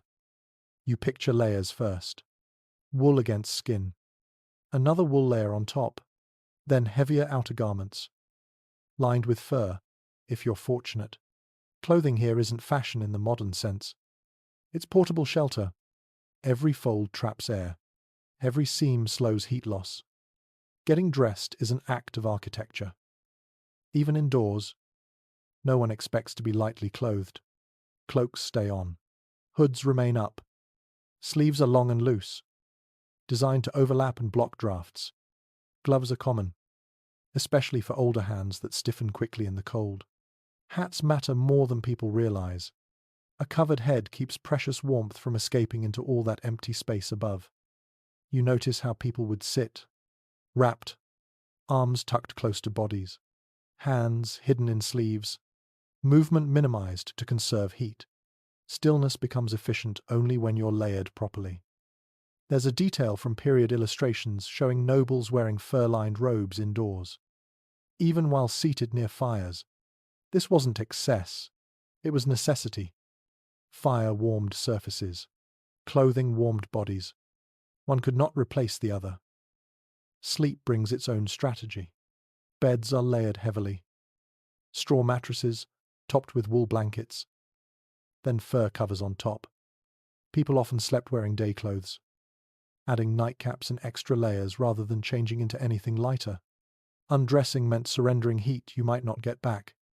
You imagine settling into bed now. The fabric smells faintly of smoke and animal oils. It's not unpleasant. It's reassuring. Each layer traps a bit more warmth, building a fragile pocket of comfort that lasts until morning. An easily missed detail in medieval wardrobes is how garments overlapped deliberately. Tunics extended well past the waist. Sleeves narrowed at the wrist. Gaps were minimized wherever possible. Even belts helped, tightening fabric to prevent cold air from circulating freely. Footwear mattered too. Soft leather shoes, sometimes lined, worn indoors to keep feet off cold floors. Removing shoes indoors, a modern habit of comfort, would have felt like punishment here. There's discussion among researchers about how much people truly acclimated to cold versus how much they compensated with clothing. The answer seems to be both. Bodies adapt to some extent, but without layers. Endurance has limits. Clothing extended those limits dramatically. You think again about servants. Their clothing was simpler, but still layered. Even coarse wool provides insulation when worn thickly. Wealth affected quality, not the basic strategy. Everyone wrapped themselves against the same cold. There's an odd note in one household account about repairing sleeves more often than hems. Arms moved more. Drafts found their way inside faster there. Clothing wore out where warmth mattered most. You move through another chamber and imagine how different this felt compared to peasant homes. There. Heat filled the room. Here. Heat clings to the body. Comfort becomes personal rather than communal. This shifts social behavior. People cluster physically not just for conversation, but for shared warmth. Shoulders touch. Cloaks overlap. The castle's cold quietly encourages closeness, even among those who might otherwise keep distance. You realize that medieval fashion trends often reflect this reality. Long silhouettes, heavy fabrics, layers that seem excessive by modern standards. They weren't exaggeration. They were adaptation. As you walk on, wrapped in imagined wool and fur, the cold feels less aggressive. It's still there. But now it presses against layers instead of skin. That difference is everything. You understand now that castles didn't provide warmth the way buildings do today. They demanded that people bring their own. Clothing became insulation. Beds became microclimates. Fire became supplemental rather than central. And as you move deeper into the castle, cocooned in layers, the lesson settles in quietly. In a world of stone and drafts, survival depended not on changing the building, but on turning the human body itself into a warm, moving shelter. You begin to notice how the cold shapes time itself. Days inside the castle move differently in winter, paced not by clocks, but by temperature. Activities cluster around warmth. Everything else waits. Morning starts slowly. The fire has burned low overnight, reduced to ash and embers. The air feels heavy and unmoved, colder than it was when you went to sleep. Getting out of bed is an act of resolve. You hesitate, knowing the moment you break that cocoon of blankets, the cold will rush in and take its place. People rise in stages. Someone feeds the fire first. Others stay wrapped until the room changes just enough to make movement bearable. Work begins only once. Warmth reaches hands and joints. Cold fingers drop tools. Stiff muscles resist effort. Productivity depends on heat more than daylight. You move through the castle and see how routines bend around this reality. Meals are timed to coincide with active fires. Workspaces migrate closer to hearths. Tasks requiring precision wait until midday, when fires have had time to do their limited work. Even conversation shifts. People speak less in cold rooms, conserving energy. Voices quieter. Movement smaller. Laughter exists, but it's rarer, reserved for spaces where bodies can relax without fighting the air around them. You imagine scribes writing with ink that thickens in the cold. Hands ache. Mistakes increase. Some records mention warming ink pots near the fire to keep them usable. The environment dictates even the smallest details. There's a telling note in one castle account about bread being sliced closer to the hearth in winter because it hardened faster in the cold. Food behaves differently here. Stews cool quickly. Fat congeals. Eating becomes something you do fast, before warmth escapes the bowl. You notice how people reposition themselves constantly throughout the day. Chairs dragged closer to fires. Screens adjusted. Doors opened and closed not for privacy, but to manage airflow. The castle becomes a living system, adjusted moment by moment. Children are kept near warmth whenever possible. Older people, too. The cold targets them first. Younger, stronger bodies handle exposure better. So tasks are divided accordingly. Winter reshapes labor without ceremony. You step into a quieter room where no fire burns. It feels abandoned, but it's not forgotten. It's waiting. In summer, it will come alive again. For now, it exists only as storage and passage, Cold freezes parts of life along with space. There's disagreement among historians about how mentally taxing this environment was. Some suggest medieval people were simply accustomed to it. Others point to frequent complaints of weariness and illness during winter months. Both can be true. Adaptation doesn't mean ease. You think about sleep again. Nights are long. Fires are allowed to die down for safety. Darkness and cold arrive together. People sleep longer. Not from comfort, but from necessity. Energy is conserved. Dreams stretch. You begin to understand that castle life in winter is less about activity and more about endurance. The building dictates rhythm. Warmth allows movement. Cold enforces rest. As you continue onward, the pattern becomes familiar. Everything bends to temperature. The castle doesn't care. It remains what it is. People adjust, day after day, letting cold quietly write the schedule of their lives. By now, a comparison begins to form almost on its own. You don't force it. It simply appears, quietly, as you think about the way warmth behaves here versus somewhere else. Somewhere smaller, somewhere humbler, somewhere without towers. You picture a peasant home. Low and squat against the land, the roof slopes downward, close enough to touch. The walls are made of wood, wattle and daub, or packed earth. Nothing monumental, nothing meant to impress. And yet, in winter, that simplicity works in its favour. Inside such a home, the ceiling presses down close to the fire. Warm air rises. Yes. But it doesn't have far to go. It gathers above heads, spreads outward, and slowly settles back down. Heat stays where people live. It circulates in a tight loop, never given the chance to escape into unreachable heights. You imagine stepping inside after a long walk through snow. The door closes behind you, blocking most of the wind. Smoke hangs thick, stinging your eyes. But the warmth is immediate. It wraps around you. Uneven and imperfect, but undeniable. Your hands loosen. Your shoulders drop. In these homes, fire sits at the center of life.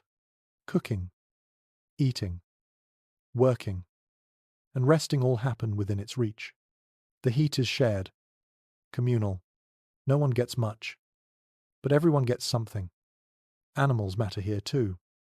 In many regions, livestock share space with people during winter. Cows, goats, sheep. Their body heat adds to the room's warmth, turning breath and movement into insulation. It's not pleasant by modern standards, but it's effective. Warmth comes from life itself. You think back to the castle's stone floors and vast halls. Heat there is isolated, fragmented, privileged. In peasant homes, it's unavoidable. You live inside it whether you want to or not. There's an important distinction here. Peasant homes were designed for living. Castles were designed for defense. One accidentally solves the problem of warmth. The other never tries. You picture the walls of a peasant home. They aren't perfect barriers, but they breathe differently than stone. Wood doesn't steal heat as aggressively. Earth walls absorb warmth during the day and release it slowly at night. The materials themselves participate in temperature regulation. In contrast, castle stone absorbs cold and holds it. The building resists change. It takes warmth reluctantly and gives it up immediately. In winter, that resistance works against the people inside. You imagine sleeping in a peasant home now. Smoke drifts low. The air is thick and unpleasant. Your eyes burn. Your lungs work harder, but you're warm. Warm enough to sleep deeply. Warm enough that you don't wake every hour to reposition blankets. That trade becomes clearer the longer you think about it. Peasants accepted smoke and crowding in exchange for warmth. Nobles accepted cold and discomfort in exchange for security and status. Neither choice was ideal. Both were rational within their worlds.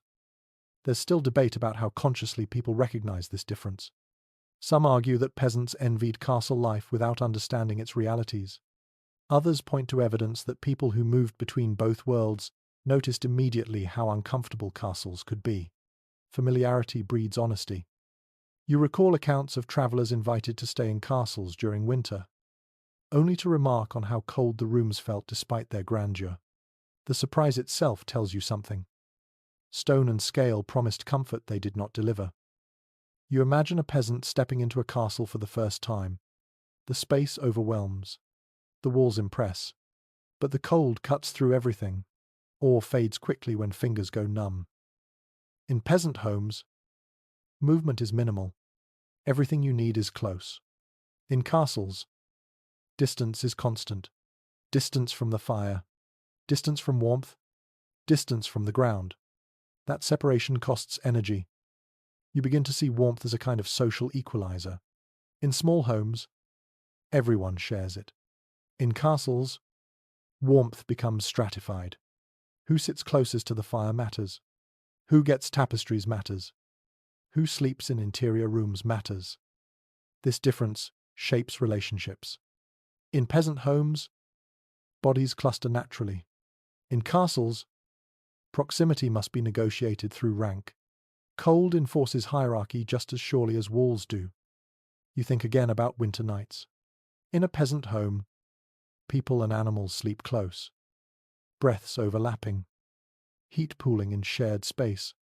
In a castle, individuals retreat into separate beds, separate chambers, each fighting cold alone with layers and fabric.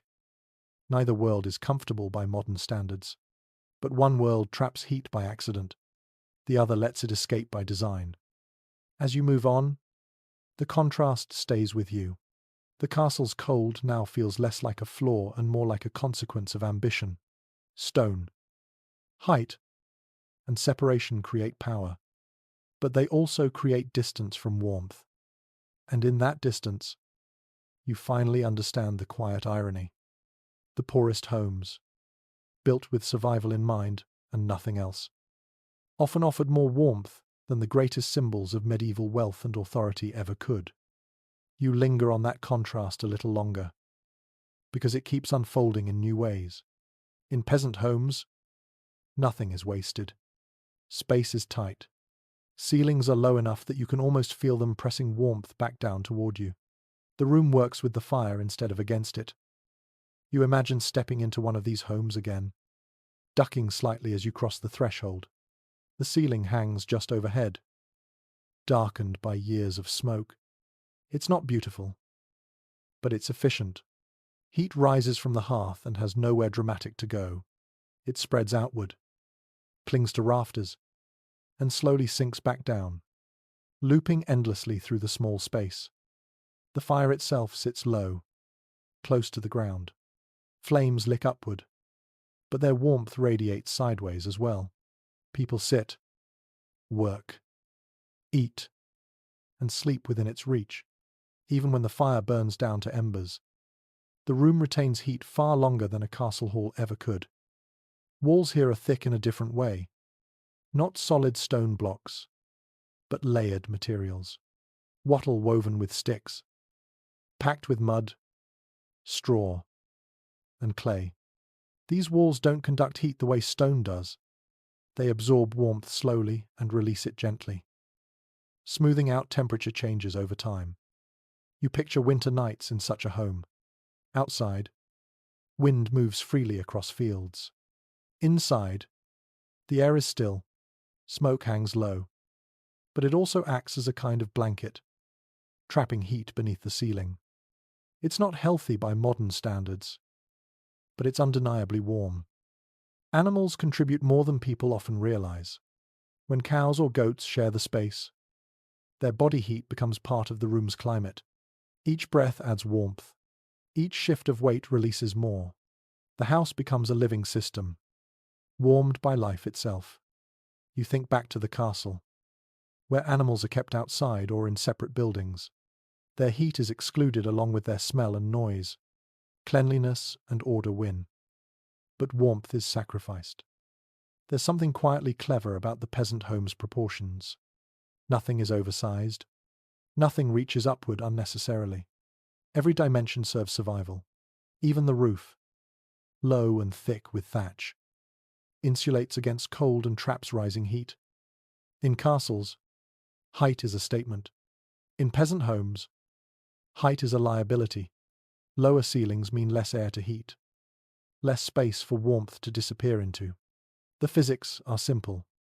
Even if no one puts them into equations, you imagine sitting on a bench in a peasant home, feet near the fire, back against an earthen wall. The warmth is uneven, smoky, and imperfect. But it surrounds you. You don't need to chase it. It stays. This is where the difference becomes most striking. In castles, warmth is a privilege you move toward. In peasant homes, it's the default condition of the room. Cold exists, but it waits outside the walls. You reflect on how this shapes daily life. In small homes, people work steadily through winter. Hands stay flexible. Tools are usable. In castles, work slows, pauses, adapts constantly to temperature. There's a quiet dignity in that simplicity. The peasant home doesn't look impressive, but it performs its most basic job well. It keeps people alive and warm enough to function. You realize now that this wasn't an accident. Generations refined these structures through experience. If a roof leaked heat, it was lowered. If a wall let in too much wind, it was thickened. Survival feedback was immediate and unforgiving. In contrast, castles were planned once and altered slowly. Their scale made experimentation expensive. Mistakes became permanent features. As you move forward, the memory of low ceilings and central fires stays with you. It sharpens your understanding of what warmth really requires. Not wealth, not power, just proportion, proximity, and patience. And as the castle's cold settles around you again, that lesson becomes unmistakable. Sometimes, the smallest spaces hold the greatest comfort, simply because they were built for living, not for ruling. The thought of animals returns naturally now, not as an aside, but as something central. You begin to understand that warmth in the medieval world often came from bodies rather than buildings. Living heat mattered more than architecture, especially when winter pressed in hard. In peasant homes, animals were not distant, assets kept in separate structures. They were close, sometimes uncomfortably so. Cows, goats, sheep, even chickens shared space with people during the coldest months. This wasn't sentimentality. It was thermal logic. A large animal gives off a surprising amount of heat. Steadily, day and night. You imagine the sound first. Slow breathing, occasional shifting of weight, hooves scraping lightly against packed earth. That rhythm becomes part of the night. Beneath the smell and noise, warmth spreads outward, filling the small space in ways no fire alone could manage. People noticed this effect long before anyone tried to explain it. Homes with animals stayed warmer. Frost formed more slowly on walls. Morning cold felt less brutal. The difference didn't need measurement. You could feel it when you stepped inside. In castles, that warmth is absent. Animals are wealth. Yes, but also chaos. They are noisy, dirty, unpredictable. Castles value control. Livestock are housed separately, in stables or outer yards. Far from living quarters, their heat stays outside, along with their breath and bodies. You begin to sense how much this decision mattered. Removing animals from shared space removes a constant source of warmth. Fires burn down, bodies sleep, but animals continue radiating heat without pause. In peasant homes, that steady warmth fills the gaps left by dying embers.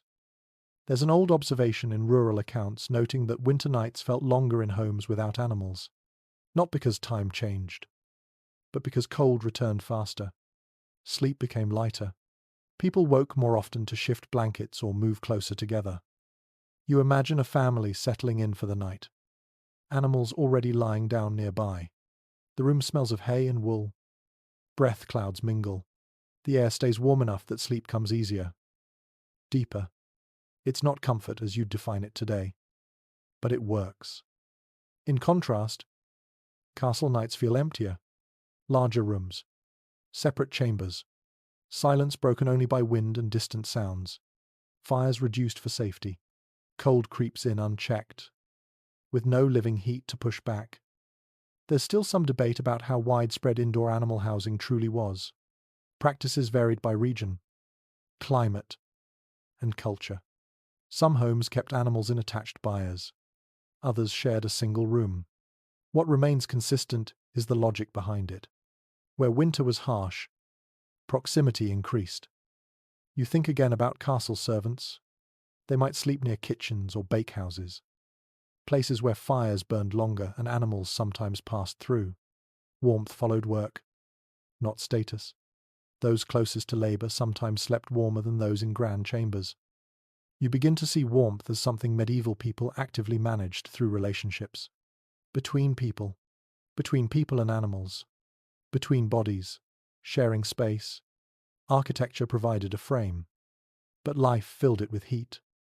There's a small but telling detail in some winter illustrations showing people resting with dogs curled at their feet. Pets weren't just companions. They were blankets that breathed. Even small animals made a difference when every degree mattered. In castles, dogs existed too, but often slept in kennels or separate areas. Again, order prevailed over comfort. Clean floors mattered. Quiet mattered. Warmth did not outweigh these concerns. You imagine how different the castle would feel if animals shared space freely. Warmer. Yes. Also louder. Messier. Harder to control. Castles were built to project authority. Animals undermine that image simply by existing. This reveals something important.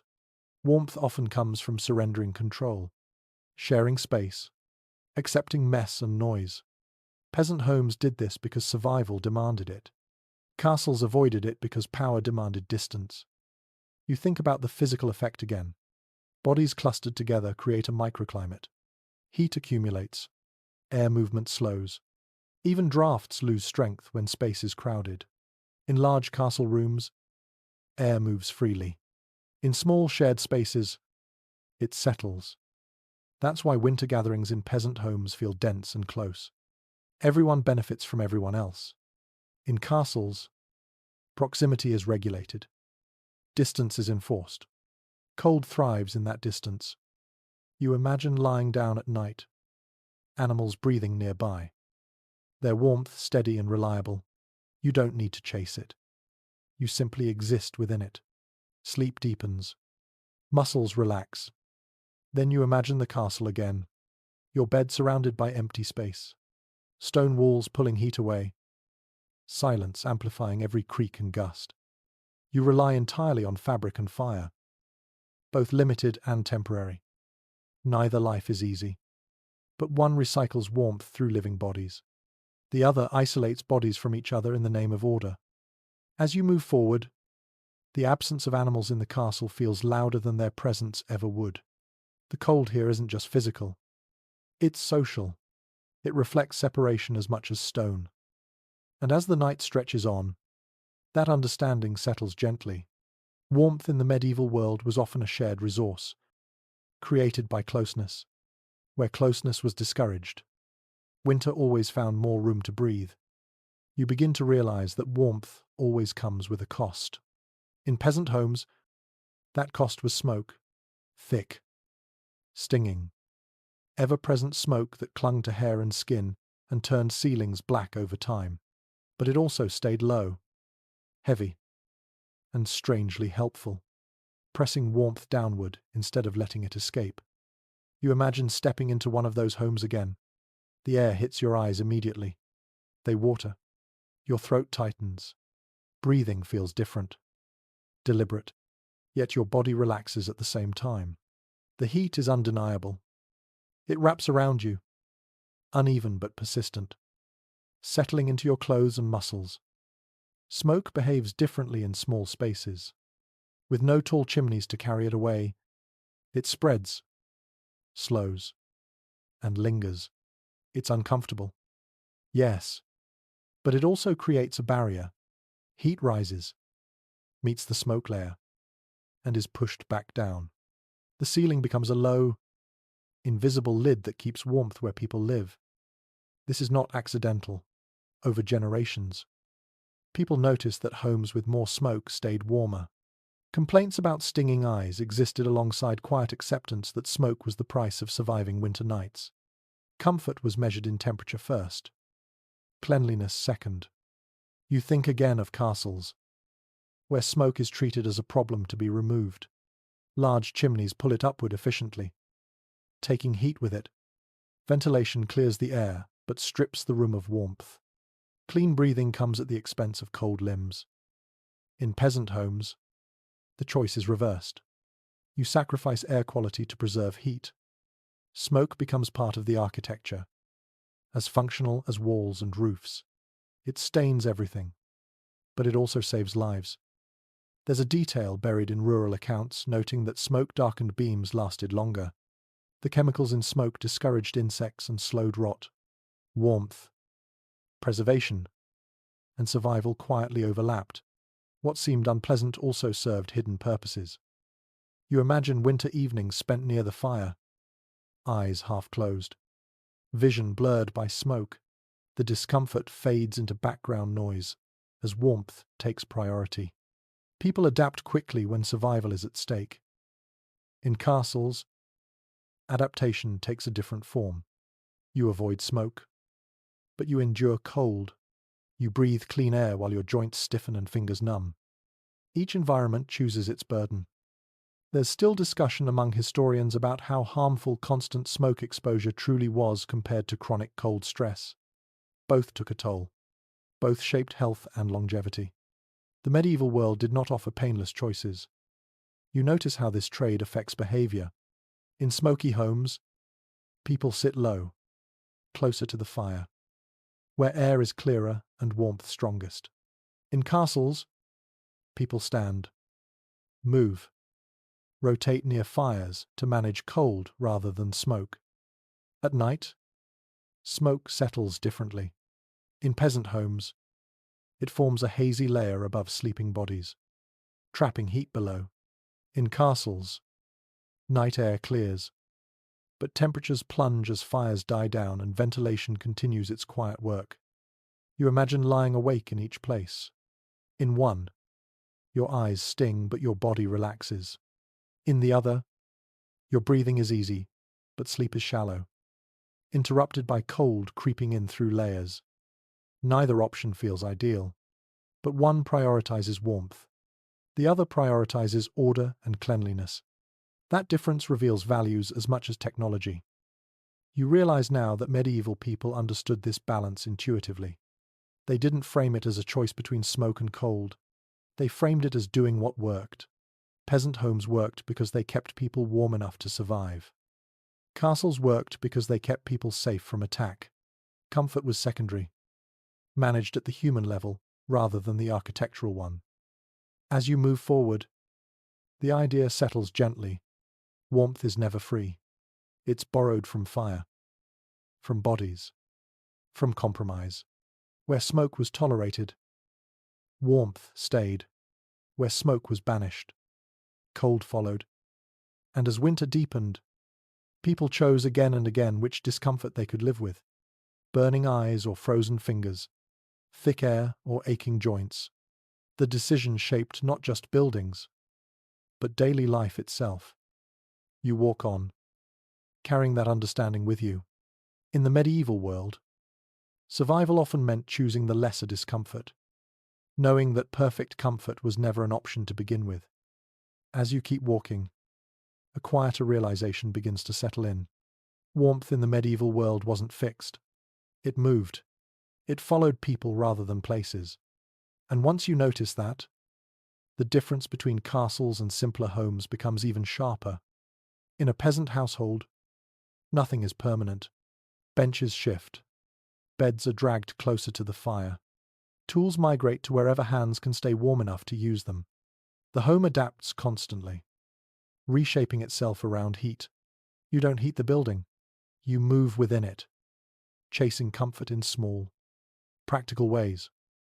You imagine a winter morning again. The fire burns low, so breakfast happens right beside it.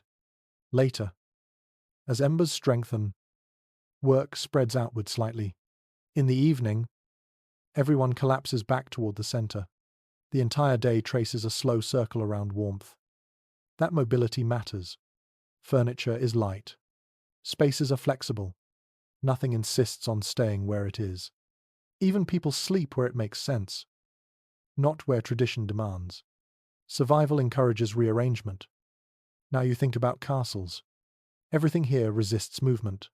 Stone benches are built into walls. Heavy tables are fixed in place. Beds are large, solid, difficult to move. Rooms have defined purposes that don't change easily. Architecture asserts control, and control limits flexibility. If a room is cold, you don't redesign it. You endure it, or you abandon it entirely for the season. There's no gentle adjustment, no daily reshaping. The building dictates behavior, not the other way around. You notice how this affects daily rhythms. In peasant homes, warmth pulls people together dynamically. In castles, warmth exists in static pockets. You either have access to them or you don't. This becomes especially clear in winter evenings. In small homes, everyone gathers instinctively, drawn inward like moths to flame. In castles, gatherings are planned, formal, constrained by rank. You don't simply drift toward the fire. You are placed. You imagine a servant standing near a wall, watching heat pool around those of higher status. They feel it. Just out of reach. Mobility could fix that. But architecture and hierarchy forbid it. Warmth becomes another form of control. There's a telling contrast here. Peasant homes sacrifice permanence for adaptability. Castles sacrifice adaptability for permanence. One bends easily, the other stands firm.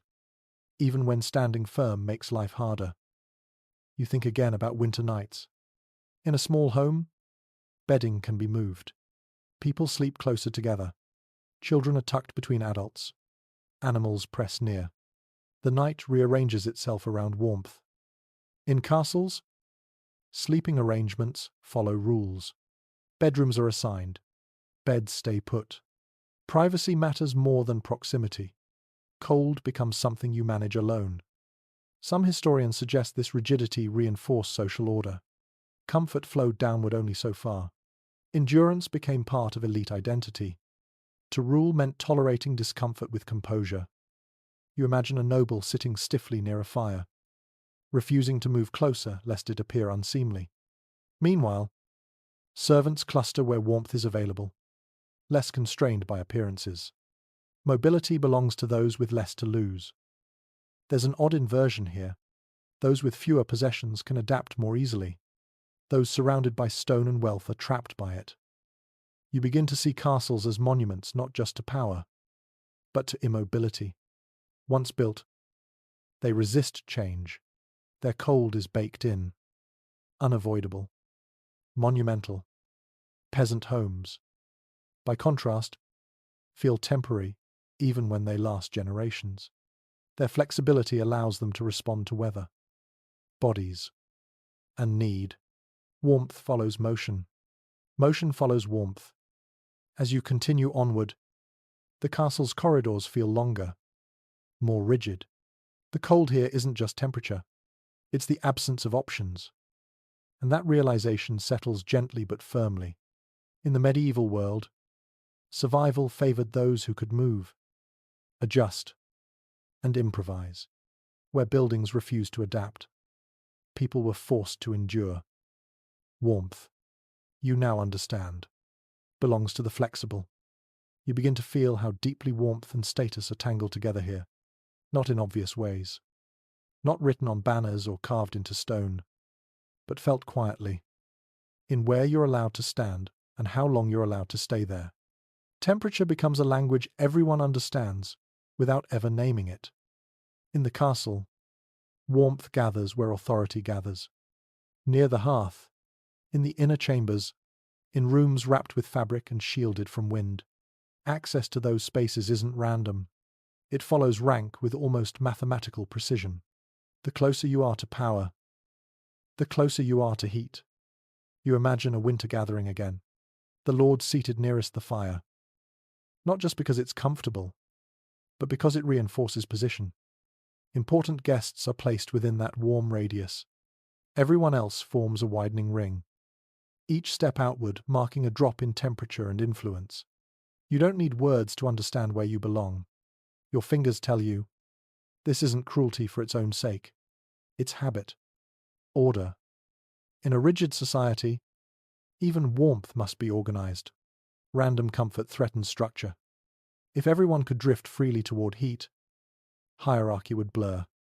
So movement is controlled, seating assigned, proximity managed. You feel the contrast sharply when you think back to peasant homes. There. Warmth has no owner.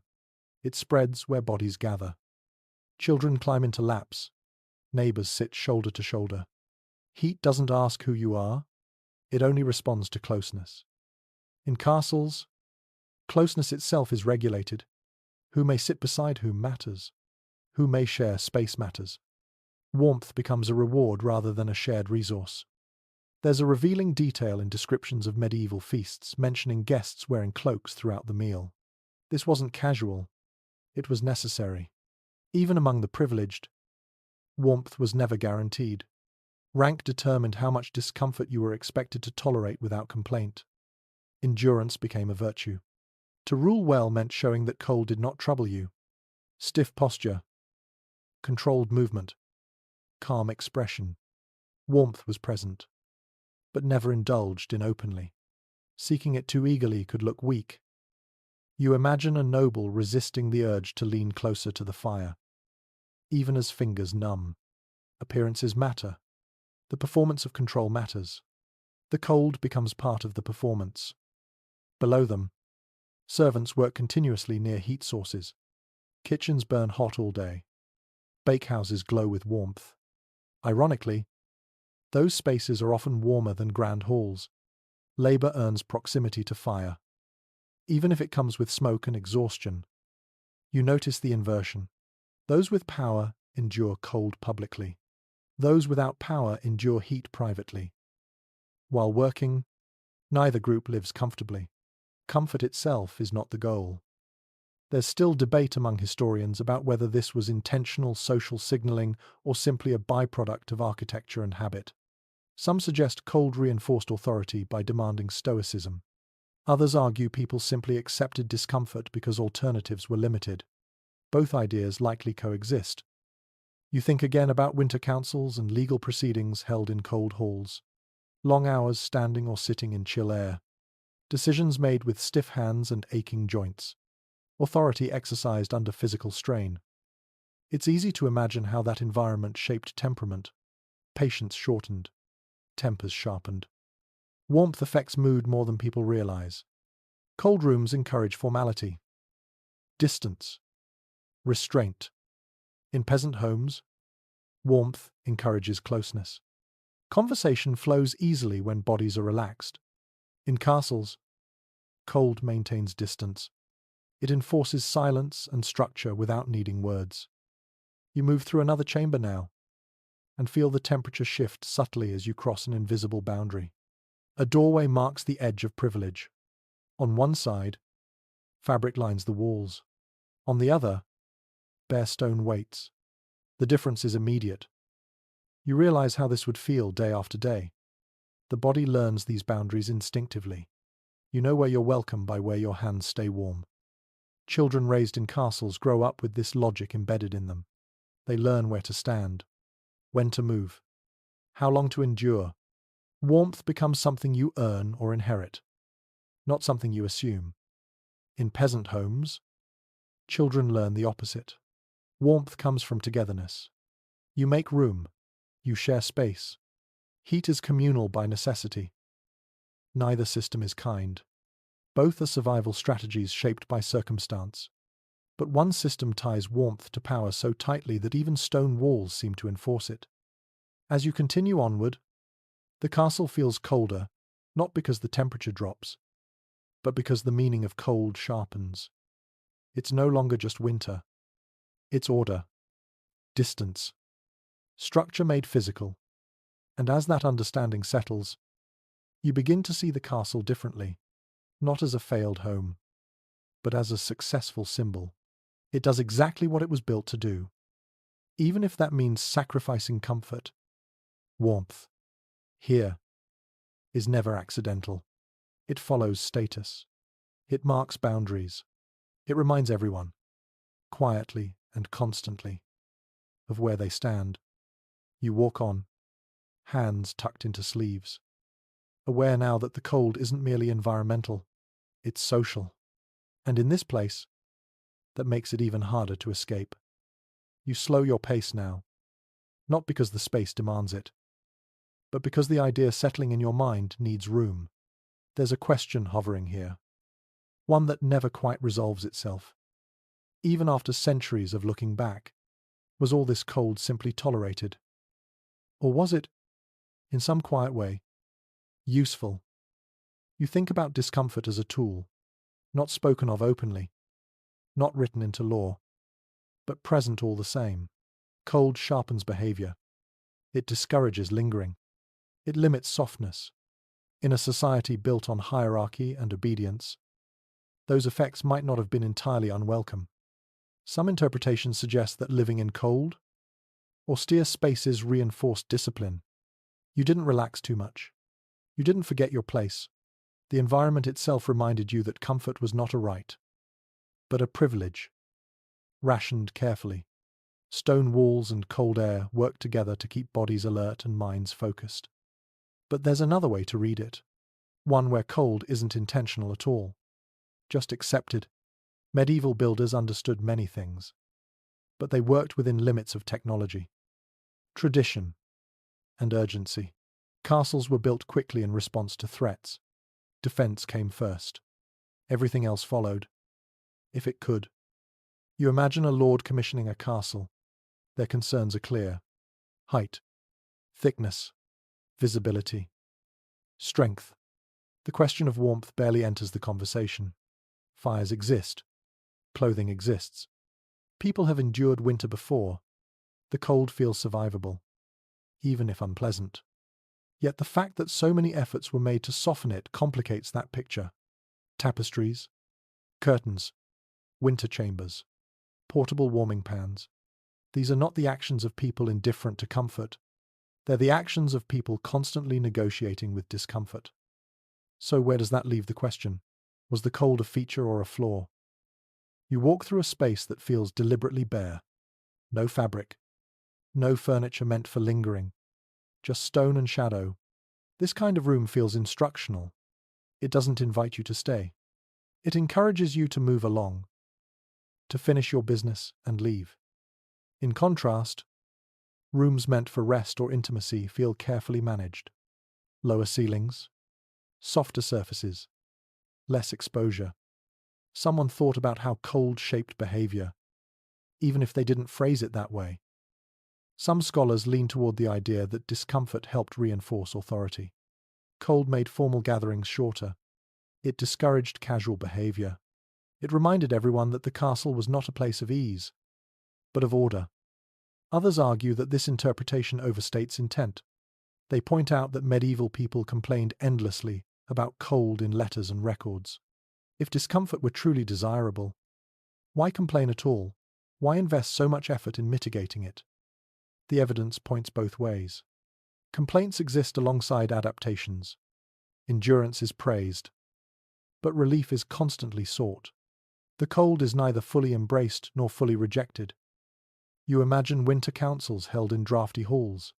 People stand straighter, speak less, make decisions efficiently. Was that because of discipline? Or because no one wanted to linger, perhaps both? You think again about the contrast with peasant homes. There, warmth encourages conversation, storytelling, long evenings by the fire, time stretches. In castles, cold compresses time. It sharpens moments. It limits indulgence. This difference shapes culture subtly. Formality thrives in cold spaces. Informality thrives in warm ones. Castles cultivate distance. Homes cultivate closeness. You pause near a window, feeling the cold air brush your face again. It's easy to imagine someone centuries ago standing here, feeling the same thing, asking the same unspoken question. Is this how it has to be? There's no single answer. Medieval life didn't operate on clean intentions. It operated on necessity, habit, and inherited design. Cold persisted because it was manageable, not because it was ideal. What's clear is that the cold became normalized. Children grew up in it. Adults measured themselves against it. Enduring winter without complaint became part of identity, especially among elites. You consider how that mindset would shape leadership. Rulers accustomed to discomfort might expect others to endure hardship as well. Cold rooms teach patience, but they also teach indifference to suffering. At the same time, shared endurance can build solidarity among those at the top. Surviving winter together, even uncomfortably, becomes part of collective identity. The castle's cold binds its inhabitants through shared strain. As you move on, the question remains open, unresolved. Just like history itself, was the cold intentional, accidental, useful, harmful? The answer shifts depending on where you stand, both socially and physically. And perhaps that ambiguity is the point. The castle doesn't explain itself. It simply exists, imposing its conditions on everyone inside. People respond as best they can, adapting, complaining, enduring, softening edges where possible. You continue walking, aware now that the cold around you carries layers of meaning. It's physical, yes, but it's also cultural, social, psychological. And as the corridors stretch ahead, you realize that understanding medieval cold means accepting uncertainty. Some things were chosen, some things were endured.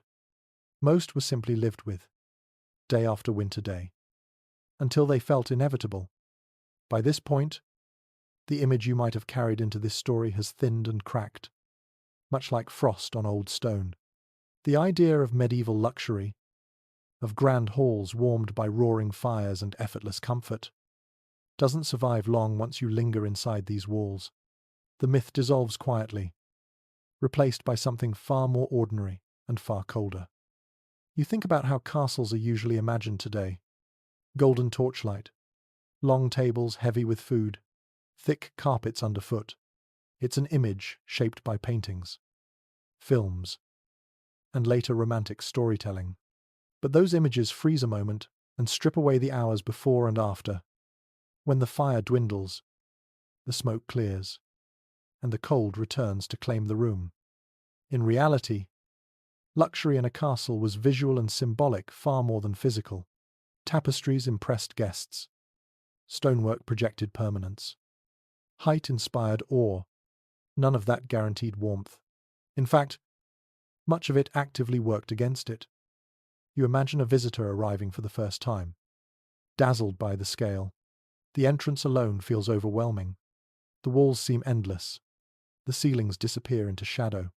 At first, the cold barely registers, dulled by excitement and movement. But as the hours pass, as the body stills, the truth settles in. Grandeur doesn't insulate. There's an old travel account describing a winter stay in a northern castle, where the writer marvels at the richness of the furnishings while complaining. Almost in the same breath, that ink froze overnight in his chamber. The contrast is striking. Wealth surrounds him, yet basic comfort remains elusive. You begin to see how this disconnect shaped expectations. Nobility did not define luxury by warmth. Warmth was common. Anyone could have it in a small, crowded home. Luxury was separation, space, privacy, security. Those things came at a thermal cost. Even bedding reflects this. Castle beds were large, impressive structures, often raised high off the floor and surrounded by curtains. They looked inviting, but their size meant more air to warm, more fabric to trap cold before heat could build. Peasant bedding, simpler and closer to the ground, warmed faster through shared body heat. You picture a noble settling into bed, curtains drawn tight, blankets layered thick. It takes time for warmth to accumulate. Until then, the cold presses in from all sides. Sleep arrives slowly, negotiated rather than granted. This reframes the idea of medieval excess. Food could be abundant. Yes, clothing could be fine, but environmental comfort remained stubbornly out of reach. Even for the powerful, the castle gave safety and status. It did not give ease. You think again about how often nobles travelled between residences. This wasn't just political, it was practical. Different castles behaved differently in winter. Some were drier, some less exposed. Moving offered variety, and occasionally, relief. Meanwhile, peasants stayed put, anchored to land and home. Their houses, though poor in material terms, offered consistency. The fire behaved the same way each night. The ceiling stayed low. The walls responded predictably. Warmth was imperfect but reliable. There's a quiet irony here. The very things we associate with comfort today, space and privacy, were liabilities in winter. Small, crowded spaces retained heat better. Togetherness insulated more effectively than solitude. You begin to realize how misleading the word luxury can be when applied across centuries. What feels luxurious now would have felt inefficient then. What felt tolerable then would feel unbearable now. This is why modern visitors are often surprised when touring castle ruins. Even in summer, the chill surprises them. Guides mention it casually, almost apologetically. The building hasn't changed. Expectations have. You walk through another chamber and imagine it furnished fully. Rugs on the floor, tapestries on the walls, candles burning. It still wouldn't feel warm by modern standards. The cold would soften, but never disappear. Comfort would remain conditional. You think about how medieval people talked about comfort at all. The word existed, but it didn't carry the same meaning. Comfort meant reassurance, emotional support, relief from fear. Physical warmth was part of that, but not its center. Security mattered more. Being safe behind stone walls, even if cold, was preferable to being warm and vulnerable. That trade-off shaped priorities deeply. You pause and let that settle. The castle wasn't failing at comfort. It was succeeding at something else entirely. Its cold was a side effect, not a mistake. One people accepted because the alternative felt worse. As you move on, the myth continues to fall away. Castles were not warm palaces. They were fortified shelters where warmth had to be chased, rationed, and improvised. Their luxury lay in survival, not softness. And in that realization, something becomes clearer. The medieval world didn't misunderstand comfort. It simply defined it differently, measuring it not by temperature, but by safety, continuity, and endurance through the long, quiet winters. You start to see a pattern that runs deeper than stone or fire. When the cold could not be changed, people changed themselves. Not dramatically, not heroically, quietly, through habit. The castle stayed the same. But the way life moved inside it slowly bent around winter's limits. Daily routines shifted without announcement. People rose later, conserving warmth beneath blankets until the fire had strength again. Tasks that required fine movement waited for the warmest hours of the day. Heavy labor happened earlier, while bodies were still generating heat from motion. You imagine someone pausing at the threshold of a cold room, weighing whether the task inside is worth the chill. Often, it isn't, so it waits. The castle teaches patience by force, slowing everything down until movement feels deliberate rather than automatic. Meals change too. Food becomes thicker, heavier. Stews and porridges dominate because they hold warmth longer. Eating quickly is replaced by lingering near the fire, not for pleasure, but practicality. Warm bowls become hand warmers as much as nourishment. Sleeping patterns shift in response. People stay in bed longer, not because they're rested, but because leaving it costs too much heat. Darkness and cold stretch the night. Sleep fills the space where activity would normally be. You notice how clothing becomes more than attire. It dictates behavior. Stiff layers limit movement, encouraging slower gestures and careful steps. Even posture changes. Shoulders hunch, arms fold inward, bodies curl slightly, instinctively guarding warmth. There's a small but telling detail in winter household notes mentioning reduced cleaning schedules. Water was cold, floors were colder. Tasks that required exposure were postponed unless absolutely necessary. Cleanliness gave way to endurance. Children adapt fastest. They learn where warmth lives. They cluster instinctively. They curl into corners and laps without instruction. The castle shapes them from the beginning, teaching where comfort hides and where it does not. Older bodies struggle more.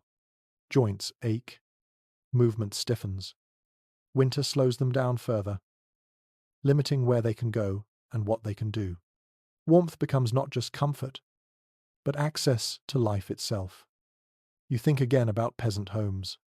There, the building adapts to life. In castles, life adapts to the building. That difference matters deeply. It determines who thrives and who merely endures. Some historians suggest that this constant adjustment shaped medieval resilience. People grew used to operating under constraint. Cold sharpened awareness. It demanded planning, cooperation, and foresight. Others argue it came at a cost. Chronic discomfort drains energy. It narrows horizons. When survival consumes attention, creativity and ease fade. Cold makes life functional rather than expansive. Both views feel true as you walk on. The castle's cold produces discipline, but it also produces fatigue. It enforces order, but it limits possibility. You pause in a smaller room where signs of adaptation are everywhere. Hooks for extra cloaks, screens positioned to block drafts, a chair placed precisely where warmth lingers longest. Nothing here is accidental. This room has been learned over time. You imagine someone entering it blindfolded, finding warmth by memory alone. Bodies remember where cold lives. They avoid it instinctively. The castle becomes a map of sensations as much as space. Over generations, these adaptations solidify into tradition. Winter routines passed down without explanation. This is how we do things when the cold comes. No one questions it anymore. As you move forward, the lesson settles gently. The castle didn't defeat winter. It trained people to live alongside it, reshaping habits, rhythms, and expectations until cold became background rather than crisis. And in that quiet adaptation, medieval life continued, not comfortably, not easily, but persistently, adjusted just enough to endure. By now, the irony feels impossible to ignore. The very thing meant to symbolize strength, wealth, and permanence becomes a source of quiet suffering. Stone, so expensive to quarry and haul, so difficult to shape and raise, turns against the people it was meant to serve. It protects them. Yes, but it also drains them, slowly and without drama. You walk through another chamber and let your hand trail along the wall. The stone is cold in a way that feels deliberate, almost judgmental. It doesn't respond to you. It doesn't soften with time or presence. It remains exactly as it was built to be, indifferent to the bodies that brush past it day after day. Wealth made this possible. Only those with resources could afford walls this thick, ceilings this high, floors this solid. Poverty forced simplicity, and simplicity, unintentionally, solved problems wealth created. You imagine a peasant watching a castle rise stone by stone. From the outside, it looks like safety itself, a refuge, a symbol of stability.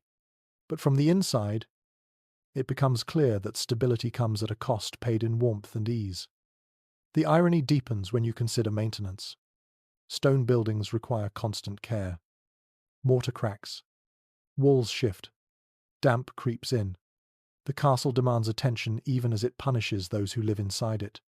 Meanwhile, smaller homes are repaired quickly, patched with earth and straw, adjusted season by season without ceremony.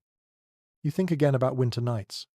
In a peasant home, the fire dies down, but warmth lingers in the packed space. In the castle, the fire dies down and cold reasserts itself immediately, reclaiming stone inch by inch. Wealth creates a larger surface for winter to occupy.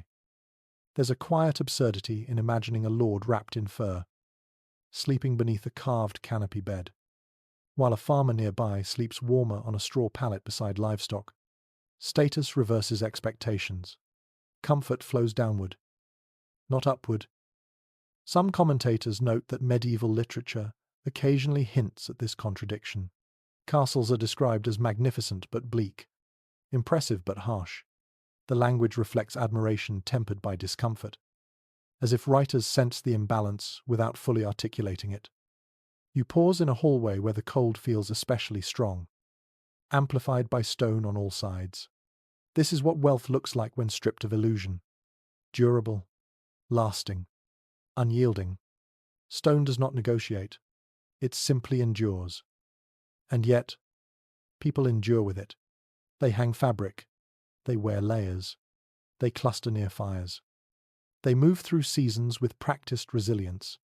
The castle doesn't change, but life inside it adjusts endlessly. You realize now that wealth in the medieval world bought time more than comfort. Time to withstand siege. Time to survive political shifts. Time to endure winter behind walls that would not fall. Warmth was secondary to longevity. This perspective reshapes how you understand medieval priorities. People weren't blind to discomfort. They simply valued other things more. Safety outweighed ease. Continuity outweighed pleasure. The cold was tolerated because the alternative felt worse. You walk on, feeling the weight of stone above and around you. It presses not physically, but conceptually, this building was never meant to cradle. It was meant to last. And as that realization settles, the irony becomes almost gentle. Stone wealth freezes. Human adaptability flows around it. One is rigid, the other survives by bending. In that contrast, the medieval world reveals itself not as cruel or foolish, but as pragmatic within its limits. Comfort was negotiable. Survival was not. You continue forward. The cold, now familiar, no longer shocking. It has become part of the story the castle tells, one carved as deeply into stone as any coat of arms or battlement. And in that story, wealth stands tall and cold, while life finds its warmth elsewhere. In movement, in closeness, and in the quiet art of enduring. You slow almost without realizing it, as if the castle itself has asked you to. By now, the cold no longer surprises you. It has become familiar, even instructive. It tells a story, not just about weather or architecture, but about how people were divided, sorted, and shaped by the spaces they inhabited. Temperature, you realize, was never neutral. It marked boundaries just as clearly as walls or doors. Warmth gathered in certain rooms, around certain people.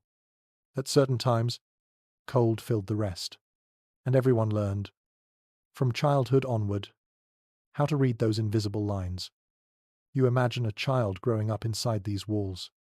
Long before they understand rank or law, they understand where it feels better to stand, where the air softens, where fingers stop aching. Warmth teaches hierarchy without words. It trains bodies before it trains minds. In peasant homes, that lesson runs in the opposite direction.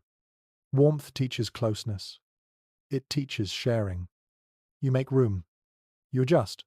You learn that survival depends on togetherness, not separation. The environment rewards cooperation directly and immediately. Here, in the castle, warmth rewards position. It reinforces distance. It reminds everyone that comfort flows downward only so far. Even when people gather, the space between them matters.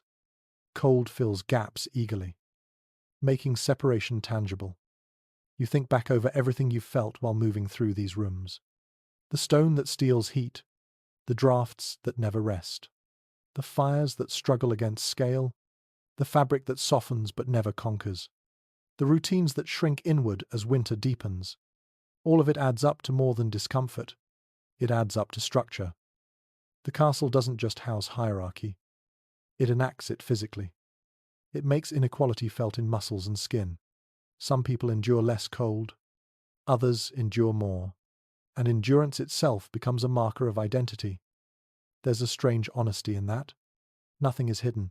You feel your place every moment. You don't need reminders carved into law. Your body knows. At the same time, you see how this system depends entirely on human adaptation. The building never meets people halfway. It doesn't soften. It doesn't adjust. All the flexibility lives in habits, clothing, movement, and social arrangement. That's why the comparison with peasant homes matters so much. Those spaces bend easily. They respond to life. Castles resist. And in that resistance, they shape behavior. You pause near an inner doorway, feeling the air change subtly as you cross it. Warmer here. Still cold, but less punishing.